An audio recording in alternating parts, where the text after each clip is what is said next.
Hello. Oh my. Oh my. Hello, everybody. Ow. I have a problem right now, but he's being very cute. Here, I'm making him be cute, at least a little bit, but I want everybody to see that he's being tremendously cute.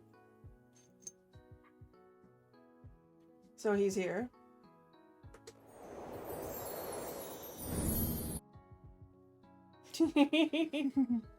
Someone spilled void on my desk.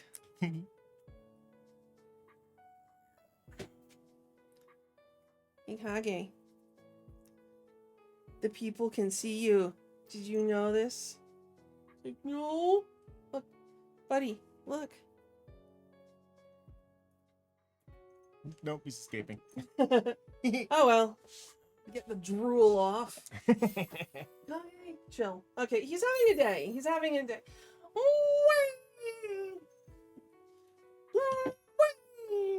Okay, anyways, since we're already on the screen, so. Yeah. So I'm trying something new, by the way. In the background, I actually turned on my model so Ooh. that the things that the channel point redeems that make sounds, you'll be able to hear the sounds. Oh. But since it's a still image, it can't Do the animations. do the animations. Because I found a way to do that, but I don't know how to do it. On account of I don't know how to make GitHub work. Yeah, that's fair. Yeah. It's a thing. I just don't know how to do it. But you should be able to hear the lizard even if I can't because I'm not wearing my headphones right now. But there should in fact be a lizard. So you should be able to hear those things.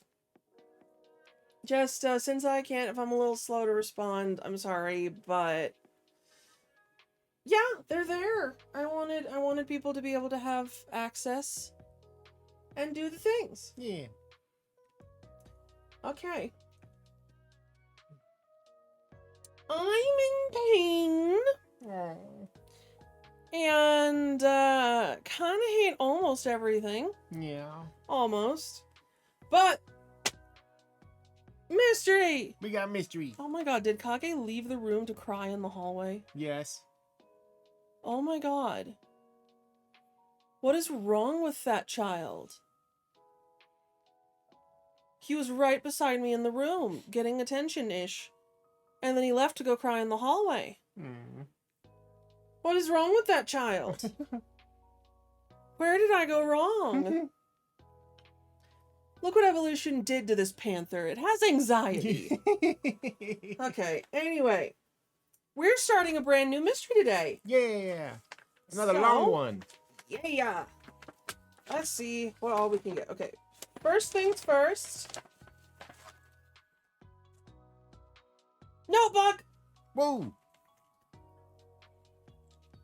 A little bit of wildlife guiding, but other than that, it's just going to be a bunch of notes. Safety guidelines. It's more like guidelines than actual rules. There's a porcupine caribou. Doll sheep. A bar. I feel like the footprints of a bear is going to be important. Just because reasons. Okay, hang on. That's going to be evidence in a minute. As soon as I get... Having trouble pulling out? Oh my god, I got evidence bags! Ooh, fancy. Is there evidence in them? There is. Ooh, there's a claw! A bear claw. And not the kind you eat. More than once, at least. And this is a... Oh, that looks like a cool heckin' little multi-tool thingy dingy. Yeah. Okay, hang on. We gotta do this right. Oh my god, there's a folder! Ooh, there was a folder inside your folder. Yes, a folder. Yeah. Oh my god, fairy, we have an autopsy report to fucking begin with.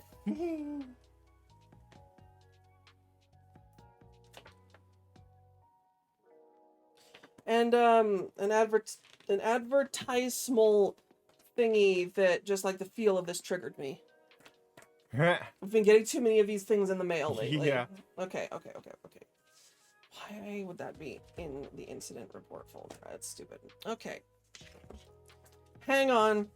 We've got to do this in fucking order. We've got letters. Oh my god, this is so fucking thick. Alright, that's what she said. Alright, first thing. Which one should we read? This one. Is this one from our boss? From our boss, yeah. Okay, we'll read the letter from our boss first. Alright, excuse me. Yes, you think. Pay attention to me, please. Okay, let's go. Okay, Dawn, I'm connecting those two statements that you just made, okay? Just that yesterday I was told not to eat the coaster. With sufficient premeditation, anything can be evidence.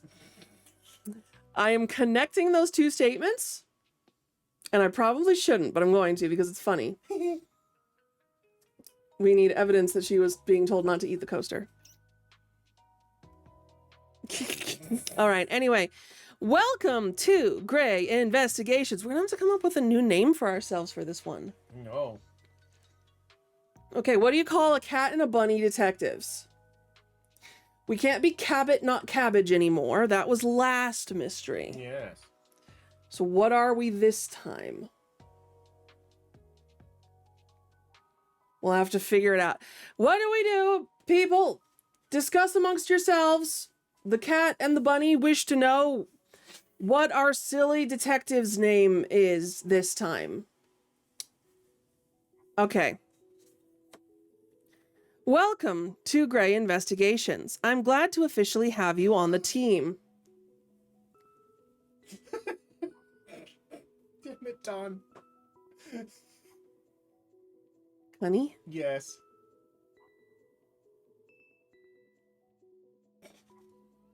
It's like funny, but it starts with a C?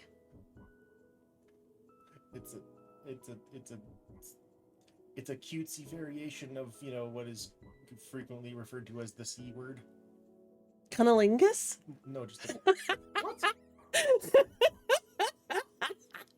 That's a C word?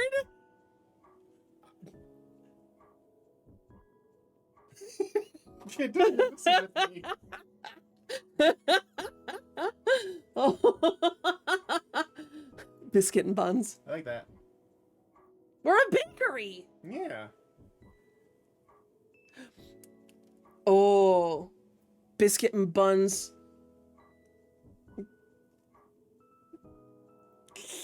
I like that.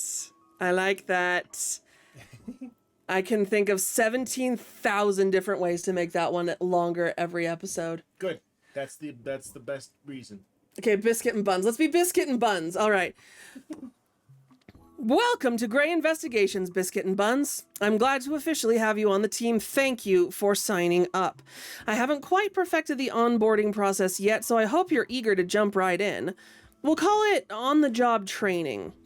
There's an assignment I'd like you to take the lead on, since my plate's already full and new requests are coming in each day. Needless to say, I'm thrilled there's no lack of clientele vying for my business. If only I had more hours in the day. But that's where you come in. Oh yes, that's the solution to too much work. Offload it. Contractors. Outsourcing. Ami Takahashi, a graduate student from Whitlock University in Connecticut, recently contacted me for help. Oh my god, we're in Connecticut? Wow. Connecticut. She believes her friend Toby Mendia died under mysterious circumstances. The death was quickly ruled to be an accident. Case closed. However, I think the incident deserves to be scrutinized further. What's to say that Toby wasn't the victim of a crime? What's to say this wasn't a murder? If these questions still need answers, then the case is worth revisiting. I have an obligation to other cases right now, but I don't want Ami to have to wait any longer. Read through her letter that I included, and you'll quickly understand the situation we're dealing with. For now, I've created a shared desktop for this assignment. Just a few minutes over here. Yes. Hang on, I forgot to do the thing. There we go. That's how I make it look really fucking nice. All right. Okay. So here's the thing. She's created a shared desktop for this assignment. It looks like this. That shade of electric, decidedly unelectric mucus. Yes. It's like the opposite of what's the opposite of electric mucus? Grounded mucus? Is it grounded mucus? Actually, that's a fair color Yeah. name. Actually, it's a fair color name. Yeah. Don't freeze Ground, at me. grounded mucus. Yeah, it's a very lovely shade of grounded mucus. Anyway, It does look like somebody sneezed on the ground. a little bit, yeah. Somewhere in the forest, and then they thought that it was artsy and natural. And they're one of those hikers that just steps on through things rather than stepping over them. Mm-hmm. I don't know if you've ever run into those. Mhm. I have. They're annoying. Mm-hmm. It's like you didn't have to prove that you were so badass that you can just step through anything. Mhm. Like, if you just changed your stride ever so slightly, you could have not stepped in the grounded mucus. Anyway, that's our shared desktop. To log in, use the Xylol password. It's a bullshit password. You'll have full access to Deviant Tracker Pro, the main program I use for all my investigative work. In the Tools tab, I've uploaded several references that might help your research. There's also a decoder that came standard with the program. Additionally, you'll find a desktop shortcut to the Whitlock University portal. There you can access Ami's student account and take a look at whatever files she uploads. Your job is to look through the materials Ami sent and see if there's evidence to prove that this death wasn't accidental. If there's no proof that Toby was murdered, we won't need to conduct a new investigation. My advice would be to try to find a murder weapon. If you do, send me a message using the contact shortcut. Sorry, I saw on the desktop. I title the message with the type of weapon. And in the message body, you can elaborate on your findings. If nothing suspicious turns up in your investigation, just title the message "Nothing Found," and we'll figure out where to go from in either case, I'll get back to you as soon as I can.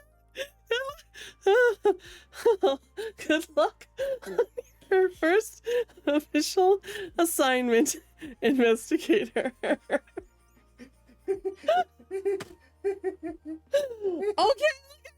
sounds like it's not that, I swear. Huh? No, I did not say stop. You fucking started this. Keep going.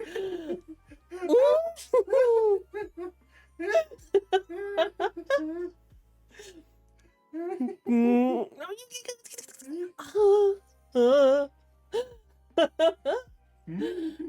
I'm good. I'm getting I'm getting some good stuff. Okay. Anyway, sorry. There's some benefits to only top-down cameras, but nobody censored me. That was entirely innocent. I was getting arm tickles. I just love the moan during nothing suspicious. Nothing suspicious at all. No. It's fine. No, Maribel. Me. Is Maribel. Maribel's doing things to me. Entirely innocent things, Twitch. Don't get fucking mad at me. My wife just knows my goddamn buttons. Okay, so that's what Michelle Gray said. So, from the university, right, I should keep this over here because I still have to read To the Office of Michelle Gray. What? Did you go to... Oh, no. Oh, no, I'm so sorry. Bone dry. It's Oh. always so much fun making you make noises. I forgot I finished my tea already. Oh, no. Do you need to go make more? No. Are you sure? I'll be okay. The I'll dissatisfaction survive. of having not gotten that last sip, though. I'll survive. Until it's time for more tea for Yeah, me. exactly. Yes. I'm so sorry, though. No. I know the anticipation of a last sip and that it's empty. I know. I'm so sorry. You brought it on yourself, but I'm still sorry. You totally did that, okay? Okay, did. okay. Anyway. So, from Whitlock University, Department of Natural Sciences, to the office of Michelle Gray. I'm not sure what the usual protocol is for reaching out to a private investigator, so I'm sorry if I'm going about this the wrong way. All I know for sure is that I need help, and I'm hoping you're the right person to talk to. I'm a graduate student of zoology at Whitlock University. I recently volunteered to archive materials from a university-sponsored research expedition that took place in the summer of 2018. Toby Mendia, a fellow graduate student here at Whitlock, had joined the expedition as their photographer. Unfortunately, the trip was cut short. Toby died 5 weeks before the expedition was planned to end. The press release from Whitlock says that he was the victim of an animal attack, despite all possible precautions. I took on the job of archiving what was left of the expedition, and I think in retrospect, I was looking for a way to be closer to his memory, to make peace with his passing. I wanted to find anything that indicated Toby was happy in the weeks before he died. What I found instead were dozens of documents that just didn't line up with the story the university had told us. I'd trusted the official narrative, and I'd believed what happened was just a terrible accident. Now I'm not so sure. I've been reaching out over the past couple of months to the other members of the expedition, but they've been avoiding my emails and dodging my calls. I'd assumed that they were having trouble with the aftermath of it all, but now their complete radio silence now sounds sinister to me. I don't always listen to my gut, but it's telling me that something is deeply wrong. I've included some things from the expedition for you to review, in case you see anything that you believe warrants deeper digging.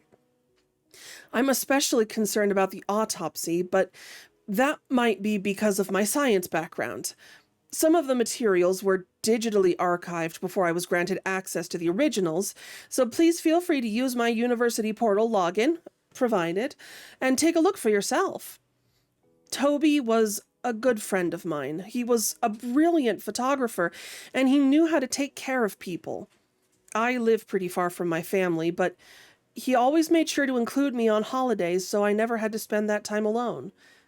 The reminder that I won't get to have Thanksgiving in his tiny apartment ever again, it makes the world a much, much harder place to live in. Whatever happened on that trip, this is the last chance I have to take care of Toby the way he took care of me. A lot of these materials were difficult to go through, and I honestly don't know how much longer I'll even have access to these documents. I can't do this alone. Will you help? Amy Takahashi. Okay, we gotta fucking figure this out. That guy's so sweet. Yeah. Oh my god. Okie dokie. So, what we've got something from the university. Go West Conrad. Dr. Wildingham to lead Alaskan expedition for elusive ghost links. The Department of Natural Sciences is proud to announce our university's first cross-disciplinary research expedition in almost a decade. Dr. Conrad Wildingham will lead a small team into the untamed territory of Moon Summit National Park, Alaska, in an effort to find evidence of a mysterious creature nicknamed the Ghost Lynx. Sorry, I just looked up and saw that quote from you. I mean, it's true. Better to have jizz than global politics. Oh, jizz! Sorry, just stealing Micah's line. Sorry. Moon Summit has graciously permitted the team to set up camp for 5 months in a remote section of the park in an attempt to capture evidence of the links. This camp will sorry, I got infected by Canada for a second there. Happy Thanksgiving, Fairy. This camp will house both the team and 2 mobile laboratory tents containing all of the equipment they will need for the expedition. All expenses are thanks to the generous research grant donated by the Poughkeepsie Nature Foundation. The foundation's owner, Jake Atterson, was inspired to fund the expedition after discovering Dr. Wildingham's 1991 dissertation on the ghost links. Dr. Wildingham was entrusted with the field team selection process. Joining him will be biologist Dr. Nigel Ricci, field researcher Emma Clarkson, documentarian Lillian Walker, regional expert Russell Rusty Tudlick, and photographer Toby Mendia. There's the team. There's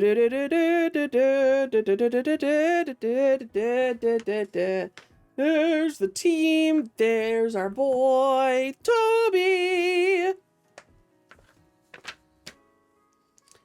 Russell looks terrified that his picture is being taken, I gotta say. That is the face of a man who hates pictures. He's also not here. Fucked off. So...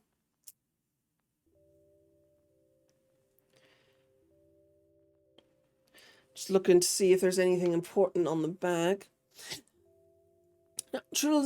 Whitlock Hart's Natural Sciences Majors.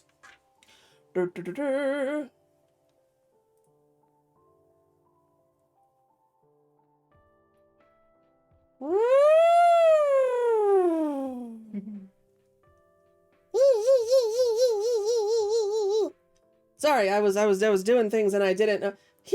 Hang on. Yep. Distraction. Wait, I need to be suitably excited, thank you.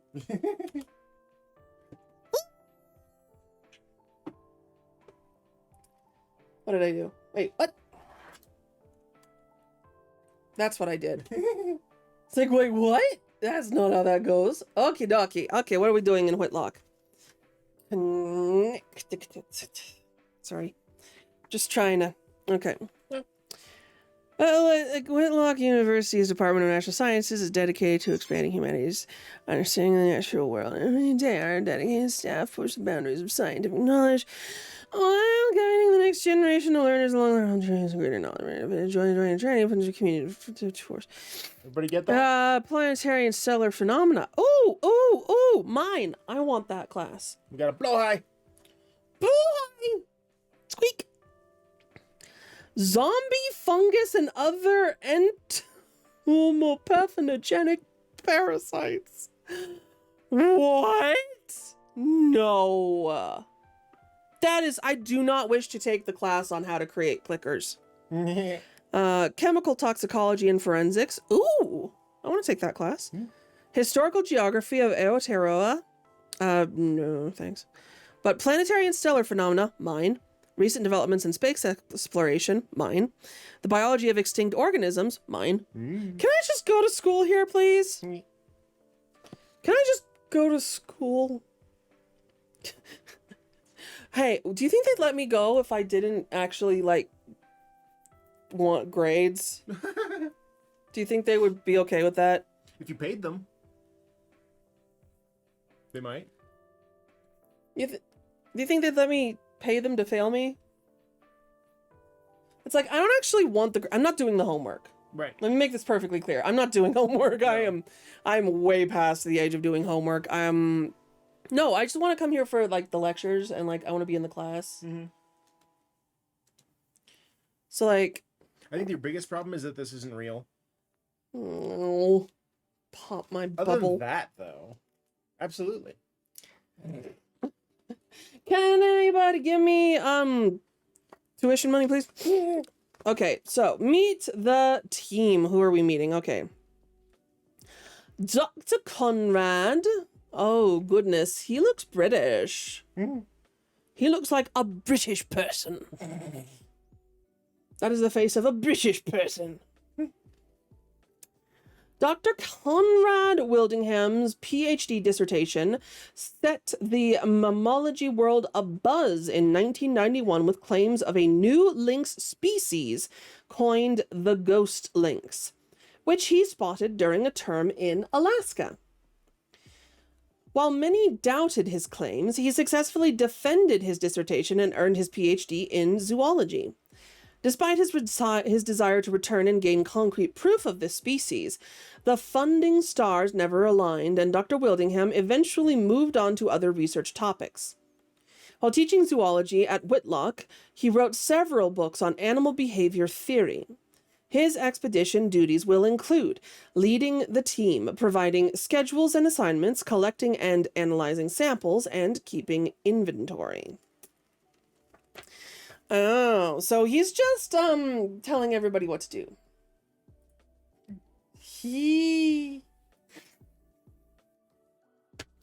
Then we've got Dr. Nigel Ricci, the biologist.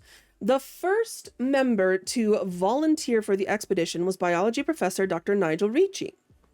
Dr. Ricci has spent the past 14 years teaching at Whitlock. In addition to carrying out his own research on mammalian hibernation patterns, he's also mentored countless students during his time at the university. Dr. Ricci has not been out in the field in some time, but jumped at the chance to join his friend and colleague, Dr. Wildingham, on this once-in-a-lifetime endeavor. His expedition duties will include conducting research, doing the actual work, documenting lab data and scientific observation, and providing regular reports. So yeah, doing the work. Right. Gotcha. That is going to be fine and full and fine and dandylicious. Okay. So then we have Emma Clarkson, field researcher, the one that the biologist gets to order around. Mm-hmm. Whitlock University students may recognize Emma Clarkson's name for several reasons. Not only was she a lecturer at Whitlock for some time, but she has also been featured in several news articles over the years. Her passionate stance on animal rights issues has been known to spark controversy, but Miss Clarkson continues to be a respected member of the scientific community. During her time at Whitlock, she was mentored by Dr. Wildingham, which is why he demanded to have her back for this expedition. Ms. Clarkson has extensive field experience and currently works as a whitewater rafting instructor in Colorado. Oh, that is a lucrative thing in the summers. It is a big thing here. Her expedition responsibilities will include collecting, analyzing, and organizing all samples, tracking animal movements, and setting up humane traps.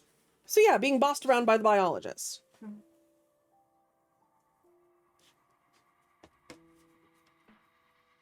So, and then we have our boy, Toby Mendia. Current photography graduate student Toby Mendia will serve as the team's photographer. Mr. Mendia moonlights as a freelance photographer for regional nature magazine American Wilds, and hopes to use the photographs he takes on this trip for his thesis project. His expedition responsibilities will include photographing,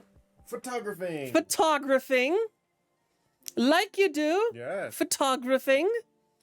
Why does that actually sound sensible to my ears? Photographing. Sorry. Photographing all samples and maintaining the camera equipment and photo database. Suitable things for a photographer. All right. Moving on to Lillian Walker, documentarian. That's definitely someone British, it feels.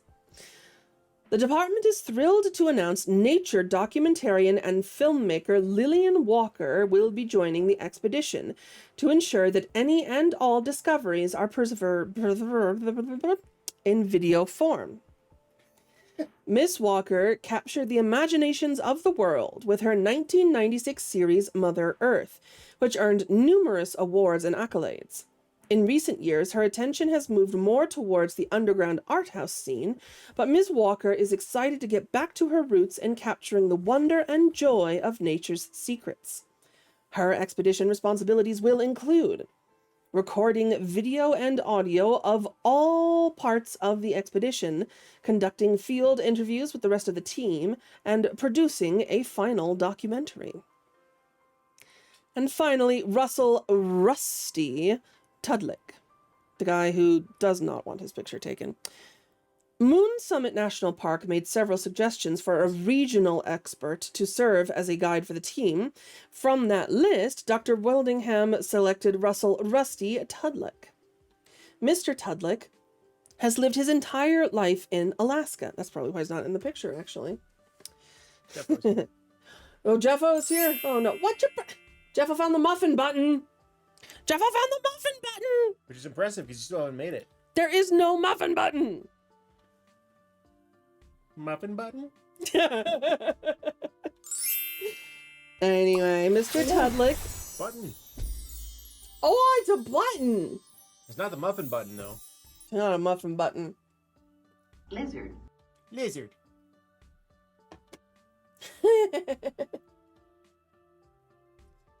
Halfway through the month and 2 subs already! Yeah.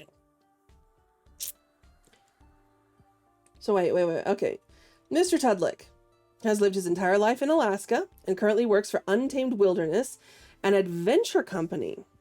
His expedition responsibilities will include providing expert knowledge of the region, scouting the area for potential hazards, aiding the setup and checking of humane traps, and providing emergency first aid. It's gonna be his responsibility to keep all these dumb fucks alive. Well, he done fucked up on at least one count.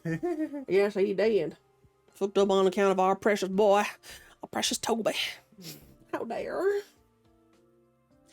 Oh, anyway, anticipating the success of this expedition, the Department of Natural Sciences has started the pre-planning for future expeditions to ensure our world-class researchers can continue to study this magnificent animal.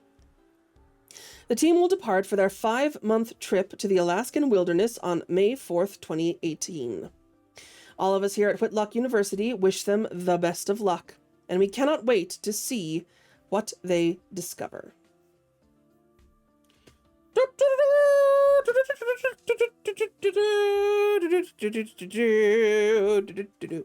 Should I read what's in here so that I can give this to you? Do you feel it's necessary to read? Yes. Okay. It's going to be important. Okay, so it's got a summary, you see. It's got a summary, a table of contents. Yes. And you know they're going to be important. I can see moose on the table of contents. The moose is very important, Yes, hey. important moose. It's very important moose. Vim.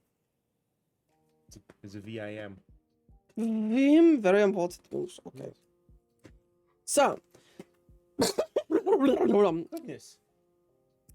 1. Introduction.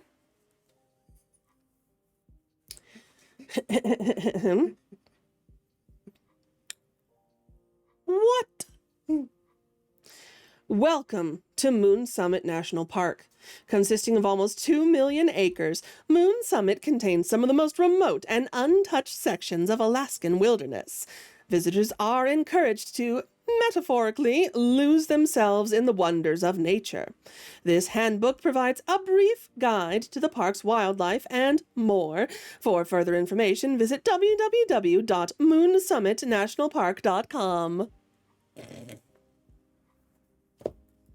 Okay. Must immediately examine, does this in fact work? www. dot moon two M's summit national park.com. Holy shit. Gonna show everybody? It's real. Guys, it's real! Mystery wise, it's real. Yeah, the website is real. Look at that, everybody! Moon Summit National Park. Take the trip of a lifetime. I would like to know more. Oh, wow. But should I be reading this part? There's an awful lot here. There are a bunch of critters. Oh, is there a map? I feel like this is gonna be important. This part where they're telling you where all them critters like to hang out and stuff like that. I feel like that's gonna be important. Climate and weather. It don't got its own climate and weather. Daylight hours. We got them. Yeah.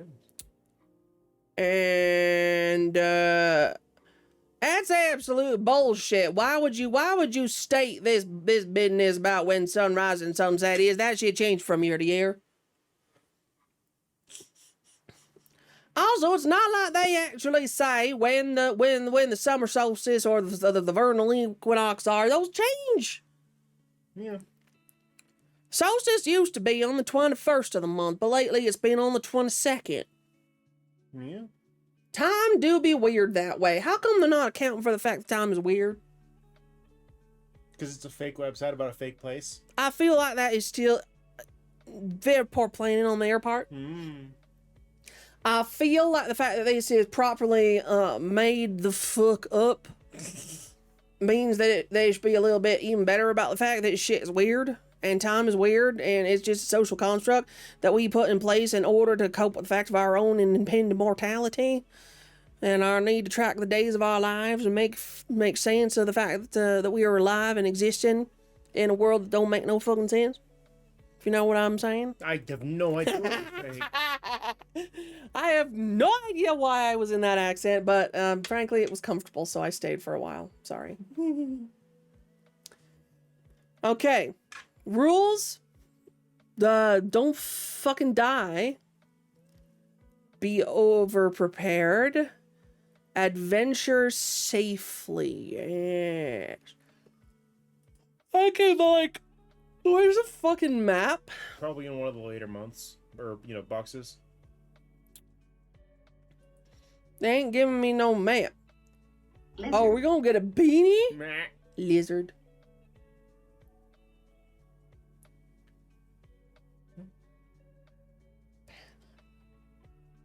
What? Penis.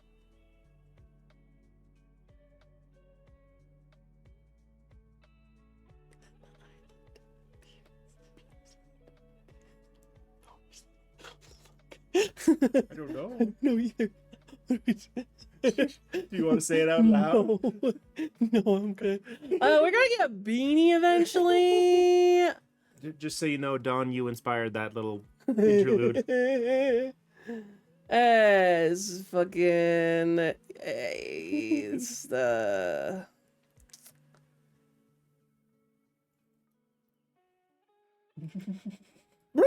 all right. Anyway, Back to reading this little book in her hand. we'll figure this out, I'm sure. Okay, anyway, look. I want to finish reading this because I feel like this will be important. You gonna flap it at everybody first? Well, I mean, when I pull it out, I gotta flap it around at least a little bit. You do. There's a lot in here to read. I know. Oh, look at that. There's a map.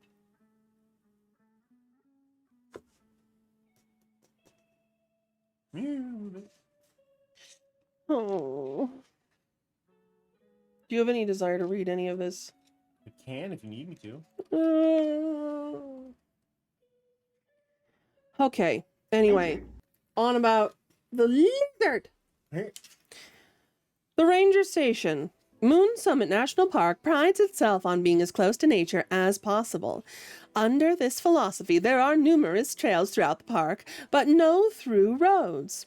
If you would like to experience the wonders found in the heart of Moon Summit, you'll have to find your own way there.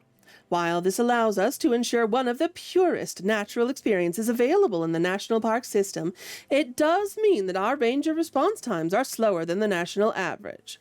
Park tip.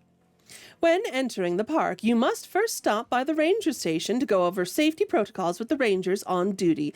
The station is located at latitude 62.40, longitude negative 146.95. I forget how you read latitude and longitude. Something about minutes and seconds. Moon phases. We have them. Shockingly enough. As the park's namesake suggests, Moon Summit offers spectacular views of our nearest celestial neighbor. Below, you'll find an overview of the phases of the moon, because we think you're an idiot and probably didn't know. During the months of September, October, March, and April, park visitors will likely have the added benefit of seeing the moon wreathed by the spectacular colors of the aurora borealis, although this light show can be visible at other times of the year as well. But You're showing your waxing gibbous on stream. I will show my waxing gibbous all I like on stream. Thank you. Okay, but look, if you want to see the aurora, the best time is when the moon is gone. You want to go see it anew when it is new. It's new. It's true. Also, yes, nobody likes a hairy gibbous. No werewolves here. Anyway. Sunlight. It's evil. Sure. Part of Alaska's magic is its significant variation in the amount of daylight received throughout the year. Depending on the time of your visit, you may experience days longer than 17 hours or some shorter than 6 hours. Because did you know that happens? I'm also amused by how much of this stuff is exactly what they put on their website. Even though the book told you to go to the website to see more information. Yeah. Depending... Oh, wait, no, that's short. To help plan your trip, we've provided the following table with average sunrise and sunset times at various points of the year. Thank you for averaging, despite the fact that you wrote fucking 10:10 a.m.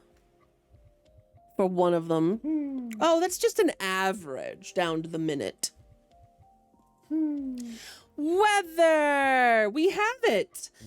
Alaskan weather is rarely predictable even within a single season. Summer lasts roughly from May through September. In Alaska? I would have figured it would have been from June 12th to June 14th. And then everything else was spring or fall. Well, that will see temperatures ranging from the mid-70s to the low 30s. Winter is bitterly cold, with highs in the 20s and lows below negative 40 degrees Fahrenheit. Spring and autumn are extremely short, lasting around 2 weeks each, with similar temperatures between 20 and 50 degrees. Precipitation is even less predictable. The rainiest months tend to be June, July, and August, but since summer temperatures can dip below freezing, that means it isn't uncommon to see it snowing in July, although the snow melts quickly once it hits the ground. Snowfall generally isn't heavy enough for consistent ground coverage until late September or early October. Terrain. Moon Summit boasts a wide variety of natural features. The park has an extensive mountain range that runs through its western half. While not the tallest mountains in Alaska, they are some of the most difficult to navigate and are a popular attraction to mountain climbers looking to prove their skill. To the east, there are a number of rivers and lakes intermixed throughout the lowlands. There are several notable waterfalls in the park, the tallest of which have drops of over 1,200 feet. Park tip! Rivers in Moon Summit can be deceptively swift, so extreme caution should be used when attempting to cross any body of water in the park. Don't be a dumbass! Now, Moon Summit, in wildlife, we got wolves and bears. More bears. More bears. A moose in there somewhere.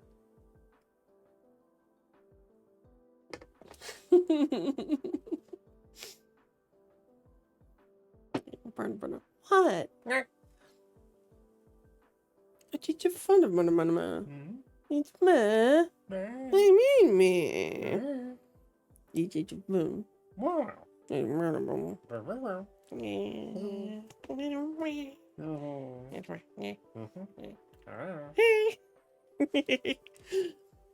Anyway, let's speak in a language the rest of you can understand real quick. Fair. Sorry, we were having a conversation there. It was very important. Conclusion. I'm feeling very silly. Also, did you see that? Yes. Do you see how cute he is? Yes. Did you know I love that boy? Yes.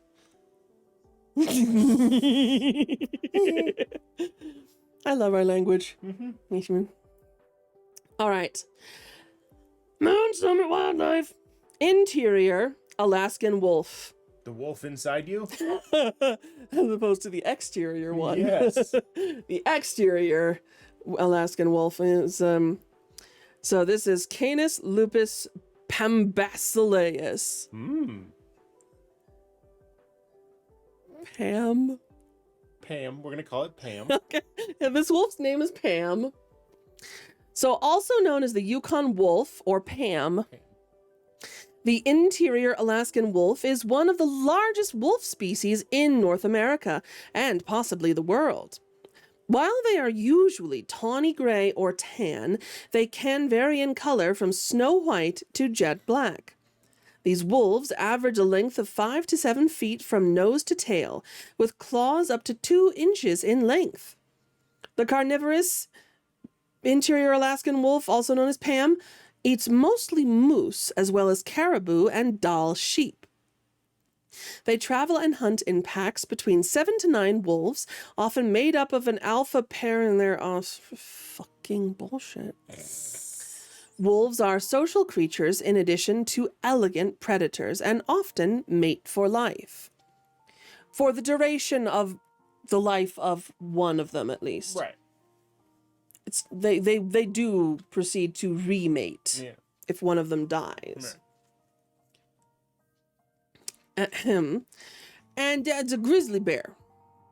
Ursus arctos horribilis. Yes, quite horrible. The poor bear. It's just a bear. Why gotta get stuck with the horribilis? Because they met one? It's just a bear.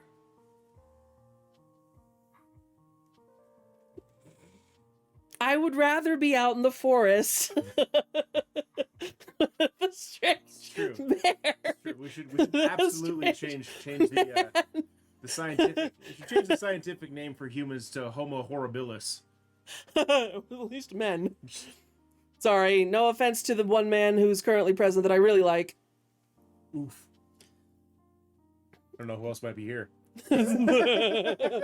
I know about one. There might be another one, technically. Yeah. Or vaguely or partially. Part-time? Who knows? Part-time man? Man-ish? Man adjacent. It's getting weird. Sorry. There is a man, and then there is a man adjacent man. Yes.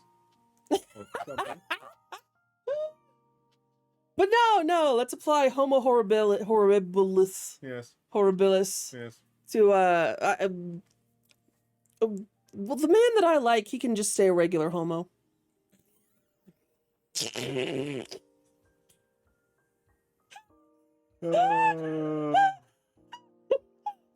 Crack yourself up. Oh, she's dead.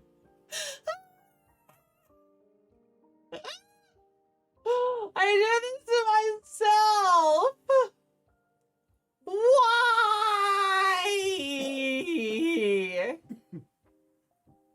Why am I like this? If you find out, let me know. Help!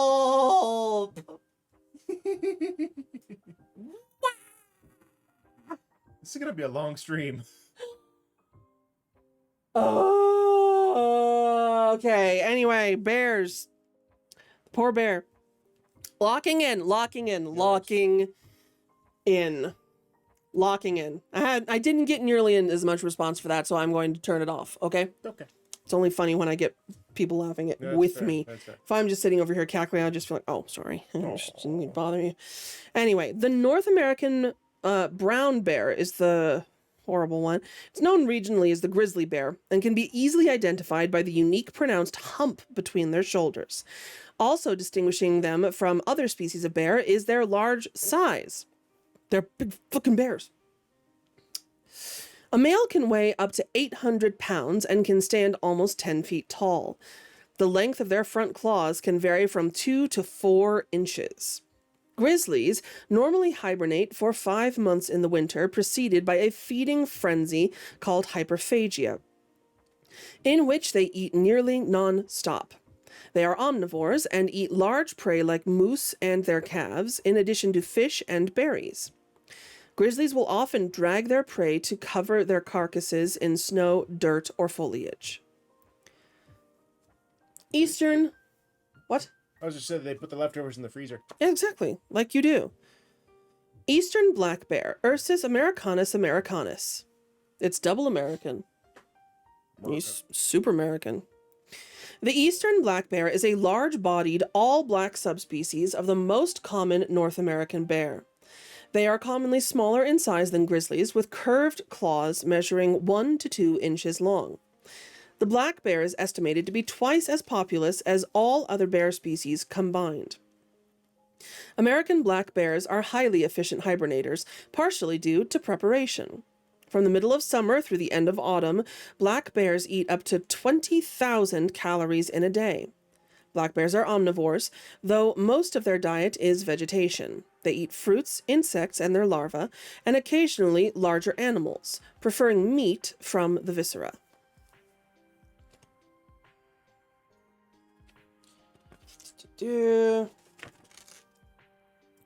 Now we get Alaskan moose. Moose.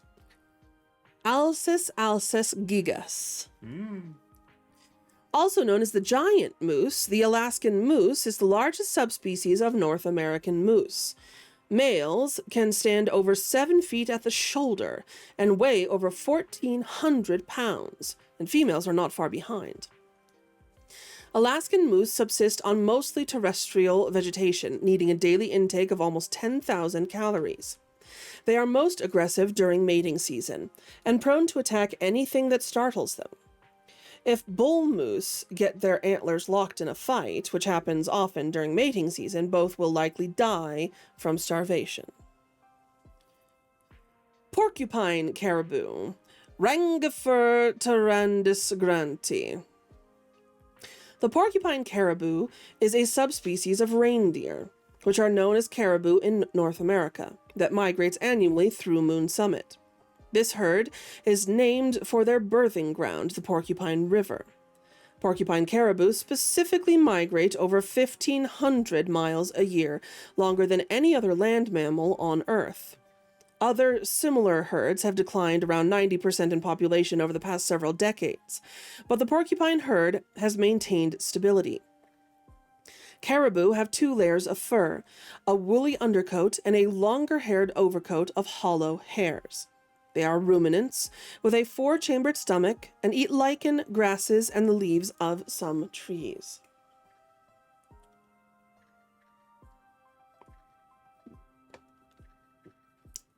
I remember that story. The moose that bit my sister. Yes.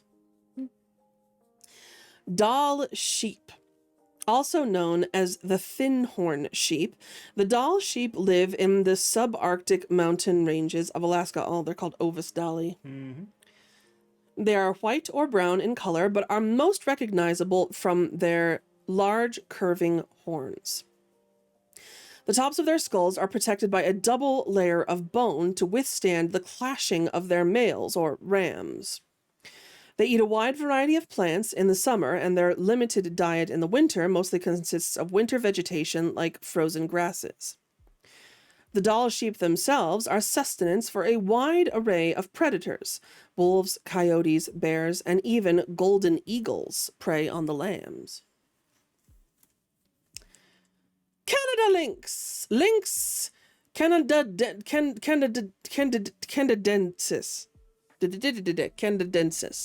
Canadensis. Lynx canadensis. The Canada lynx has a dense, long, yellowish-brown coat and a stubby tail with distinctive markings.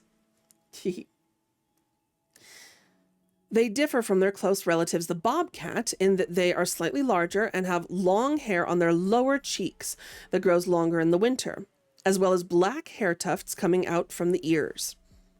The Canada lynx are nocturnal carnivores who hunt around twilight for their main prey, the snowshoe hare.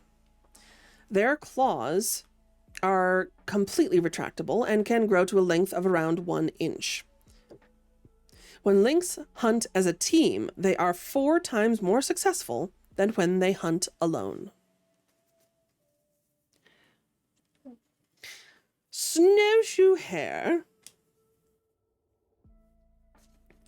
Lepus americanus. Also called the varying hare, the snowshoe hare is named for its large hind feet that prevent them from sinking into the snow as they walk and hop along the surface. Their fur is white in the winter and mottled grayish-brown in the summer.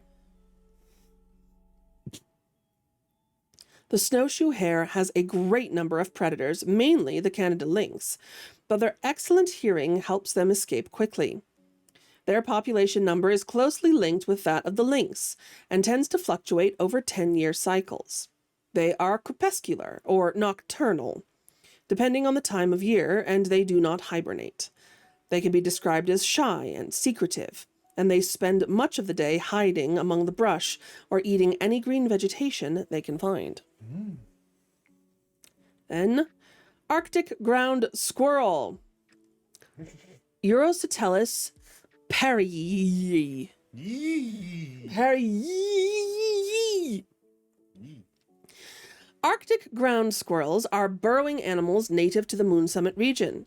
Their fur changes in color with the season, though they can mostly be recognized by their tan coat and a distinctive spotted back, and the part where they're always looking for their friend Alan.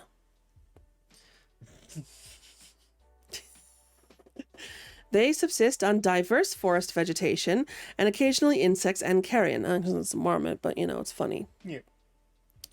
The Arctic ground squirrel experiences extreme changes during hibernation. Their heart rate slows to next to nothing, and their blood temperature becomes sub-zero. This species is highly territorial and have distinctive calls based on what predators are nearby. Ground squirrels also greet each other by touching noses. Alan! Alan! Alan! Alan! Alan! Oh, that's not Alan. That's Steve, that is. Steve! Steve! Steve! Anyway, we're almost done. Seriously. Yeah, seriously, promise. Almost done. With that, and then we have all of the folder to go through. There's so much in here. I'm letting you read at least some of that. Take a turn!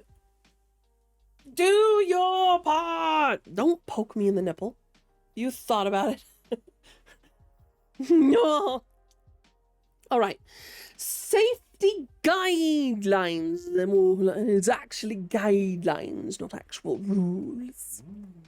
Yeah, they know. Bunch of pirates over here in this national park. Moon Summit National Park is an ideal place to immerse oneself in nature, but the untamed wilderness is full of hazards. To avoid accident or injury, follow these guidelines. 1. Never hike alone. You should always have at least one other person with you who can offer navigational support and first aid. So get lost in pairs. Gotcha. Yes. 2. Bring the proper gear. Along with necessities such as food, water, and first aid, be sure to pack according to the season and estimated length of your trip. 3. Be wary of your footing. Our trails do not receive any upkeep or offer railings, bridges, or handholds. Falls are one of the most common accidents at the park. 4. Do not consume. I'll just stop there. Do not consume any plants, berries, or nuts that you find, unless you are educated on the park's flora and know that you are not allergic and it's not fucking poison. 5. Do not approach or purposefully interact with wildlife. The park is home to several species that can and will attack humans. For further information, wildlife safety advice, see page 7. Asterisk down at the bottom. Keep in mind that the park cannot ensure each visitor's personal safety, nor is it liable for any accidents. Yeah. In case of emergency, call 911, because that's going to help. Right. Or contact the ranger station immediately. Cell phone coverage is only available within a 3-mile radius of the station. If you do not have coverage, contact the ranger station through radio or walkie-talkie. Walkie-talkie. We call it a walkie-talkie because you talkie when you walkie.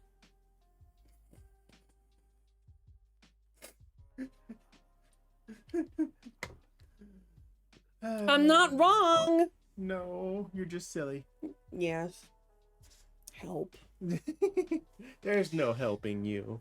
I know. Anyway, wildlife safety. My voice is starting to go, so yeah, you get to help.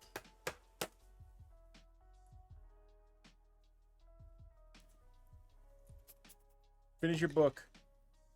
One of the most treasured aspects of Moon Summit is our wildlife. We aim to protect both you and the animals who live in the park.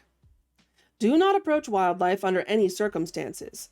It is against park regulations to feed, endanger, and or otherwise purposefully interact with wildlife. Don't fuck the wolves. Where did that come from? Otherwise interact? Well, it said purposefully interact, so it's don't fuck the wolves, but if the wolves fuck you, don't enjoy it.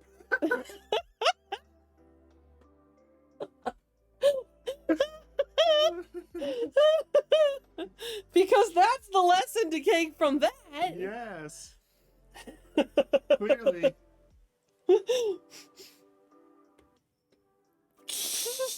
What did you just do?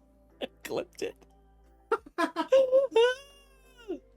don't have enough clips. I need more fair. clips. That's fair. And that was funny. I don't care what anybody else says. That was funny. Okay. And or otherwise purposefully interfere with wildlife. If you see some wolves holding a trial, do not interfere. It doesn't matter if that moose is innocent. Do not interfere. Carrying food or littering will increase the likelihood of a dangerous wildlife encounter. Make sure to follow park regulations in regards to food storage and waste disposal. Careful what you pet. Surviving an animal attack. During your trip, you may come face to face with a disgruntled or even aggressive animal. You're more likely to meet a disgruntled moose. Yes. After all, the park is their home and you're an unexpected guest. If you are attacked by wildlife, there are specific steps to follow to help increase your chances of survival. Moose. Moose are normally sedentary creatures, but they can become aggressive if they feel threatened, especially mothers, protecting their calves and bulls during mating season.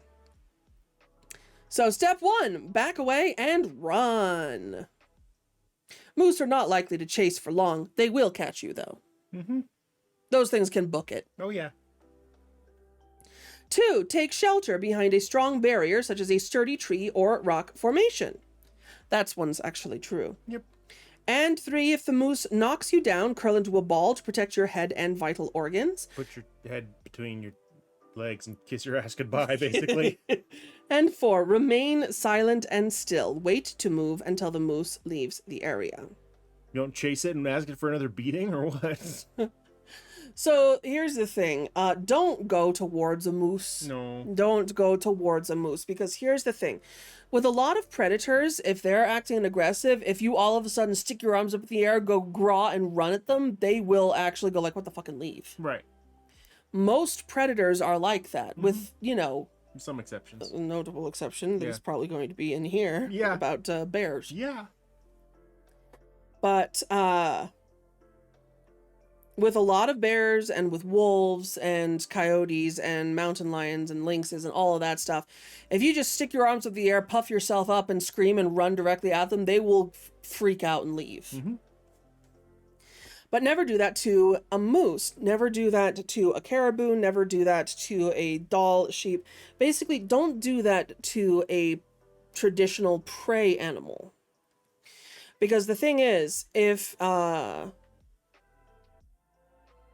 you run into a wolf or most bears or a mountain lion, those animals' first instinct is to look at you and go, prey? Food. And if you go, no, I'm fucking not, they're like, oh, geez, sorry, and then they leave. Yes. Whereas if you run into any sort of herd animal, they're going to look at you and go like, predator? And if you proceed to puff up and run in them and go, ah, then they're like, oh shit, predator, head down, let's go. Mm-hmm. They're not going to run. They're going to fight for their life because they think that's what what they're having to do. If you act like anything like a predator, they're going to assume that it's either kill you or die themselves. Mm-hmm. They don't realize that they're perfectly capable of killing you. They think that they have to. They don't realize that they can potentially walk away and that you're not actually going to hurt them. Yep. So basically, when it comes to a herd animal, never, ever, ever act like a predator around a herd animal. Because the herd animal's response is always going to be overwhelming aggression. Yes. And only some of them are going to have the flee instinct. The ones that are very specifically designed to flee. So certain kinds of deer, horses, they're designed to run. So that's what they do. Mm-hmm. Things like moose, although they can book it, they are designed to fight. A lot of the ones that have the really big antlers, they're designed to fight. That's how they protect themselves. Mm-hmm. But the bigger the antlers, the bigger the beastie, the more defensive evolutions it has, the more likely that if you act like a predator, they're going to fucking murder your ass. Yep.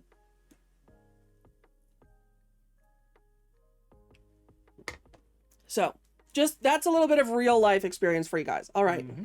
So, Wolves. Wolves often travel in packs and purposefully avoid human encounters. However, they may become defensive to protect their pups or secure a food source. Do not run or turn your back on wolves. Do not stare them down. Direct eye contact is a bad thing for wolves. Yep. 2, make yourself appear larger. Shout and throw rocks or other small objects to deter them. 3, back away slowly and confidently until the wolves are out of sight. 4, if attacked, fight back aggressively with your fists or any object available. Aim for their muzzle, as that area is the most sensitive. Bop them on the nose. Heath. Absolutely bop them on the nose.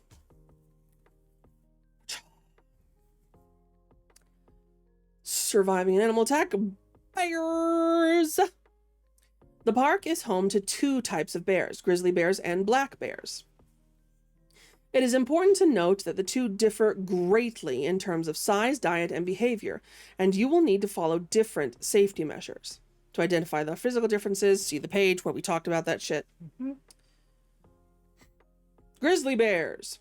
Step 1, die. This is it. But step 1, do not run. Back away slowly to put distance between you and the bear. Step 2, if you have bear spray, carefully retrieve it. Spray it at the bear's face. Most sprays have a maximum range of 20 to 30 feet. Step 3, play dead. By lying on the ground, either on your stomach or in a fetal position.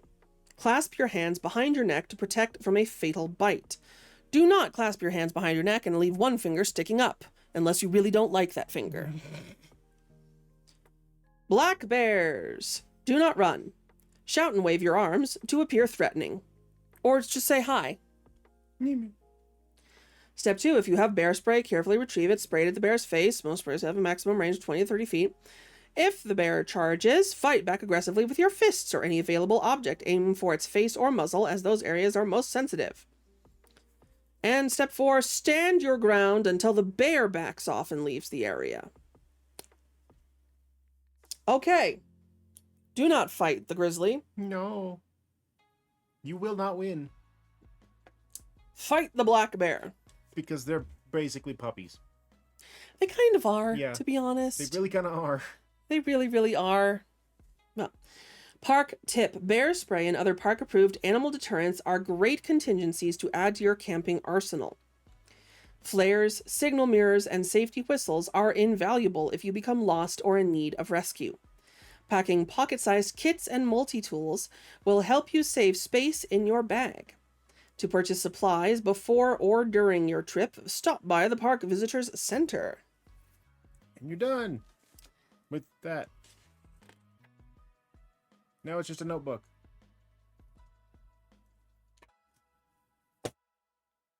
Congratulations. What do we do now?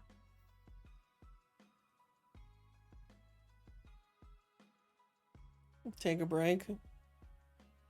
Potentially get some more tea. Yeah. Take a break, get some tea, fight over who has to read more. If you read the packet, I will take up again with the internet. Because we still haven't even gotten to the desktop. Well, that's not much. That you have to log into. Yeah, we got that. We got the university portal. Oops. That's right here. I know. Oh, okay. We've got the university portal, some drink recipes. That's an actual website. Yeah. Deviant tracker, Mmm. which has some stuff. Yep. So yeah, maybe we should take a break. Maybe we should take a break. We are not going to do the usual music. I'm just going to keep playing what I've been playing this entire time. No worries there. I'll just turn it up and we'll pause and we'll take a break and try to regain the desire and will to live. Oh. But mostly tea. Yes. All right. Let's have ourselves a little breaky break, and we'll be back in about 15 minutes, I'd say. So, get up, wiggle around, stretch out, get some tea, and we will see you soon. Be right back.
Hello.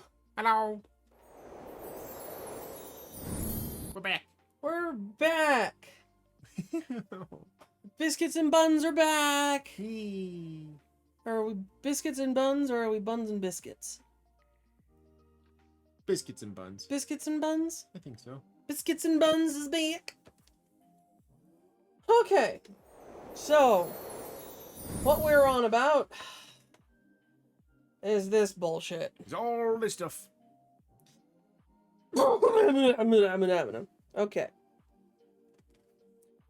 So I think we've decided that I will read the autopsy part.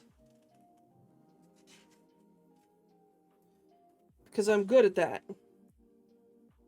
You went with this smart thinky brain. Yes, my smart thingy. Okay. Oh, are we ready? Yes. All right, is everybody back? Like, I forgot to check. Like, is everybody back? Are we ready to go and do this? We got Dawn.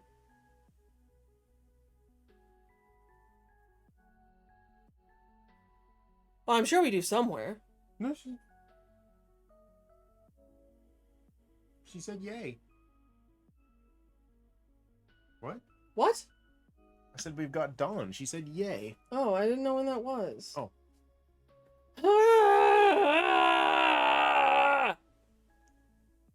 It's where I am right now. All right, Yeah. I'm gonna read this. Scoot There's- the fuck over. There's more people. Let me just scoot in. All right, everybody, like, come in here.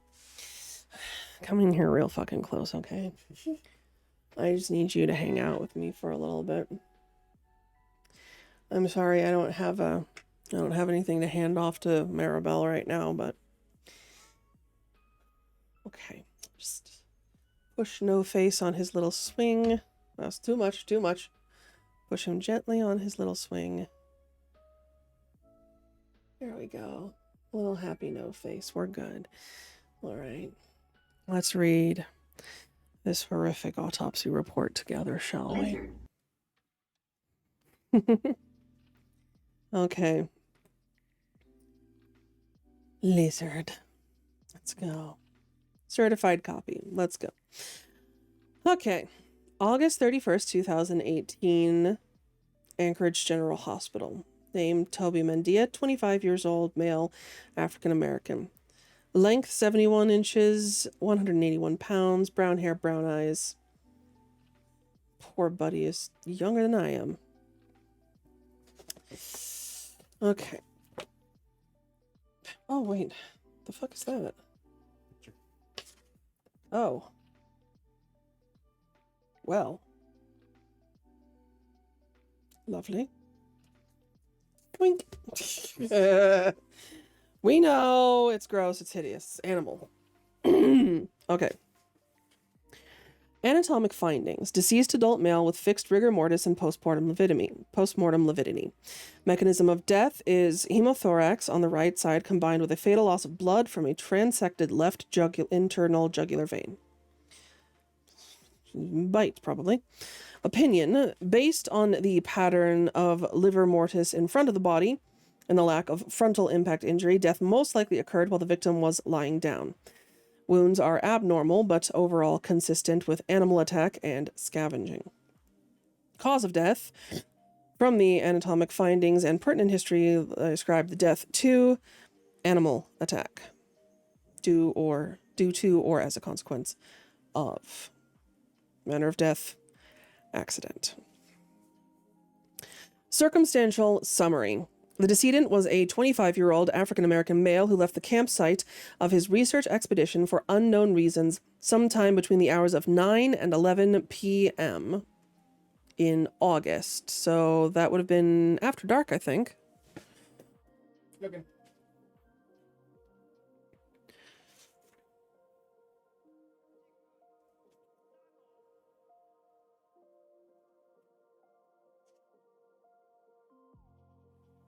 Between 9 and 11 p.m. in August. So it's summer, right? Yeah, August 29th. I think so, yes. That would be during the day still. Oh, really? likely. Because summer solstice, they're probably assuming the summer Oh, right. solstice No, is the 21st. of June. Right? Of- Right? 21st of June, Yeah. followed by the autumnal equinox, which is September. Right. So no, that would probably be after dark. Because that's almost exactly halfway between summer and autumn. Right. So sunset would probably be like 9:30, 10 o'clock. Okay, so distinct possibility that that was after dark. Or at sunset.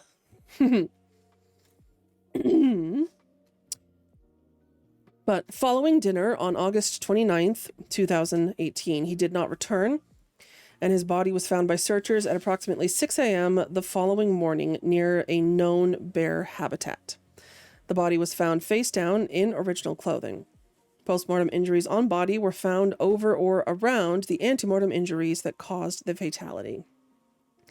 The postmortem injuries obscure the specific circumstances of the fatality but are consistent with scavenging behaviors of animals known in the area the decedent was found. Documents and evidence examined. Telephone conversation with Calvin Ballard, Anchorage County Deputy Coroner. Identification. On August 31st at 12 p.m., a complete postmortem examination was performed on the body of Toby Mendia, whose identity was confirmed by the Anchorage County Coroner's Office. Persons present at the autopsy included Sherry Mathis as autopsy assistant. Clothing and valuables. Thermal outdoor jacket, torn and bloodied. Hiking trousers, torn at left leg and bloodied. Knit wool sweater, torn and bloodied. Long sleeve style shirt, torn and bloodied. Boxers, thick socks, left sneaker, right sneaker recovered near body, and knit hat. So, nice and warm. Estimated time of death between the hours of 9 and 11 p.m. on August 29th. Okay, good. They're not double-sided. Okay. External examination. The body is that of a well-developed, well-nourished African-American male adult of normal weight, appearing to be the stated age of 25 years. The body length is 71 inches from crown to sole, and the estimated body weight is 181 pounds. Scalp hair is brown. Jaundice cannot be assessed in the skin or sclera.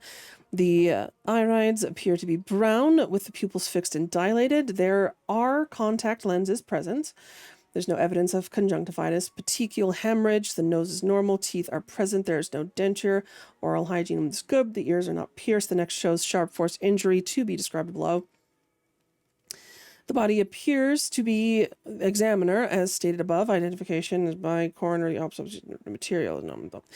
The head is nomocephalic, and evidence of external traumatic injury on the lower scalp to be described below. Extremities are intact. The back of the trunk and lower extremities likewise show injuries to be described below. Animal scavenging of the body has affected the assessment of non-scavenging wounds.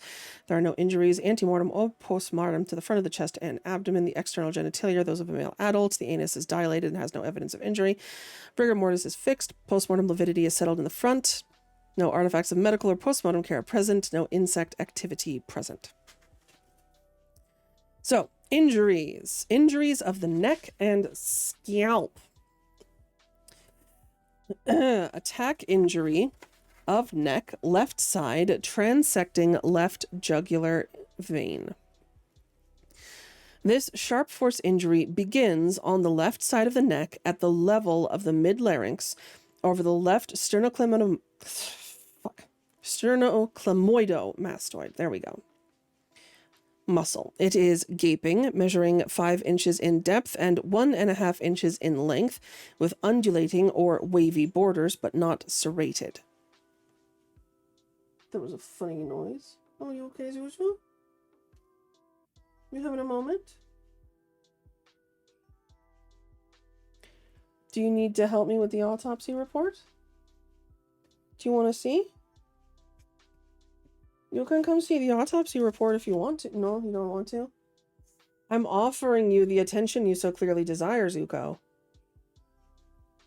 Do you not want to come see? You can totally come see.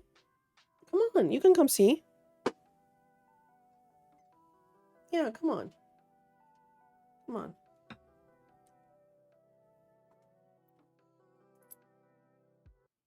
there, see? Is an autopsy report. What'd you think? Just don't put your tail in my tea. What about this? Have you seen No Face going swinging?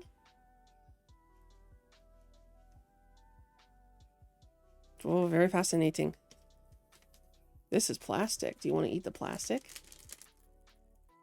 Grab the trap. All? Yeah, what this?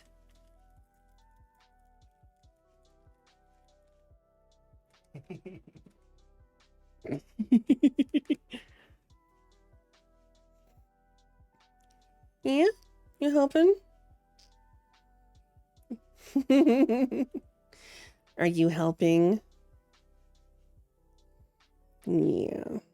Little man is helping.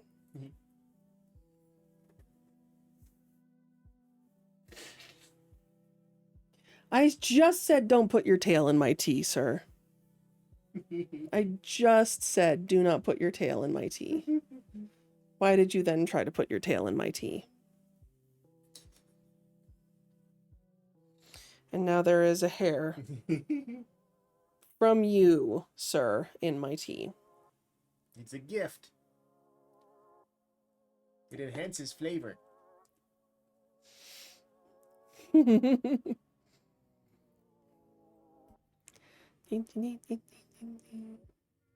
Give No Face a little push on his swing.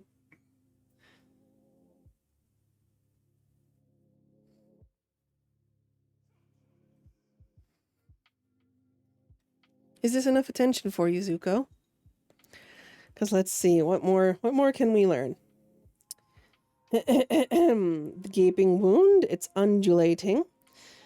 Dissection discloses that the wound path is through the skin, the subcutaneous tissue, and the sternocleidomastoid muscle, with the hemorrhage along the wounded path, and transection of the left internal jugular vein, with dark red-purple hemorrhage in the adjacent subcutaneous tissues and fascia. Opinion: this sharp force injury of the neck is fatal, associated with the transection of the left internal jugular vein. Okay, so scavenging injury of the back of the neck, left side. At the level of the superior border of the larynx, there is a transversely oriented, superficial incised wound of the neck, extending from 3 inches to the left of the anterior midline. It is 3 inches in length and 1.5 inches deep, involving the skin only. There's no hemorrhage evident. The injury was sustained post-mortem. Opinion: this is a non-fatal wound consistent with scavenging behaviors of local animals. Thank you so much for helping, Juju. I appreciate it. You are sitting so cutely and perfectly. I appreciate it very much. Yeah. Thank you, buddy. It's very nice to have the help. Injuries of the back. Attack injury on right side of back. This wound is located on the right side of the back, 22 inches below the top of the head. It is vertically oriented, and after approximation of the edges, it measures 1 inch in length. Subsequent autopsy shows that the pathway is through the skin, the subcutaneous tissue, and by the right 7th rib. Thereafter, it enters the right pleural cavity, which at the time of the autopsy contains 100 to 200 milliliters of predominantly liquid blood. The path is through the pleura and the immediately subjacent pulmonary parenchyma, which is hemorrhagic. So, got him in the lungs. Estimated depth of the total wound path is 5 inches, and as stated, the direction is right to left, back to front, with no other angulation measurable.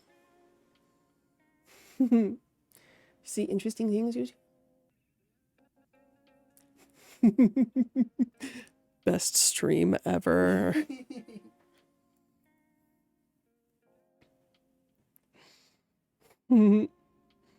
I very much so appreciate this, buddy.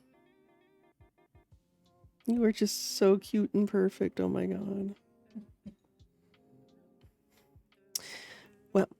opinion, this is a fatal wound associated with perforation of the lung and the hemothorax on the right side. Scavenging injuries surrounding attack injuries number 1 and number 2. There is a group of 15. Wait, no, there wasn't. I missed the second one. No, wait. There was a slice and there was a stab. Okay. They're both fatal wounds associated with the perforation of the lung and the hemothorax. He got stabbed in the back, okay? Don't you agree with me, Tutu? He got stabbed in the back?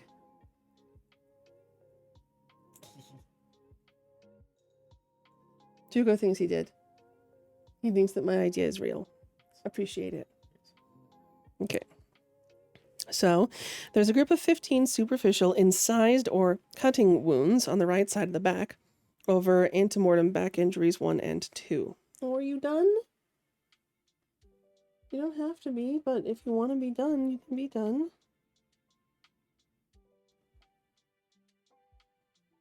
I know, this isn't as fun as laying on me. But I'm busy. So, you just gonna stay here? What you gonna do? Oh, you can't have my tea. This is my tea.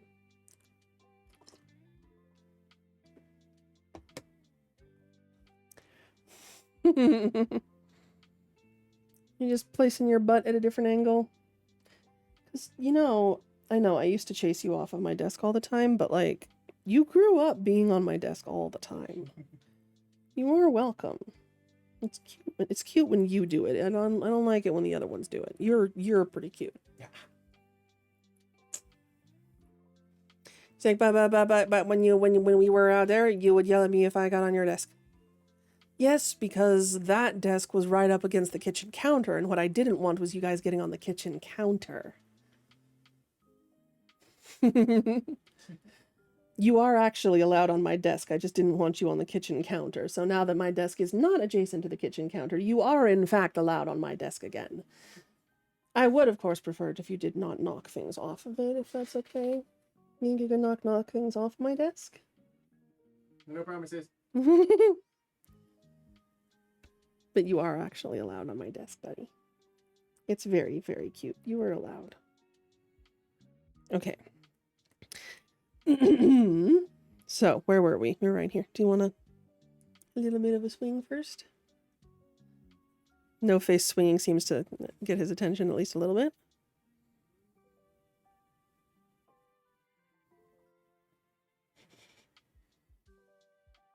Or are you just staring at the twitching of your own tail? It's hard to tell. Get settled. Okay. It's a good thing that I'm not reading that side of the report right now. You are actually perfectly oriented. This is so very allowed. Like, you can just sit here and get attention, buddy. Like, this is actually okay. I like this a lot. Osmosis. Yes, he's just he's getting new information, that's all. You can tell by the twitching of his tail tip.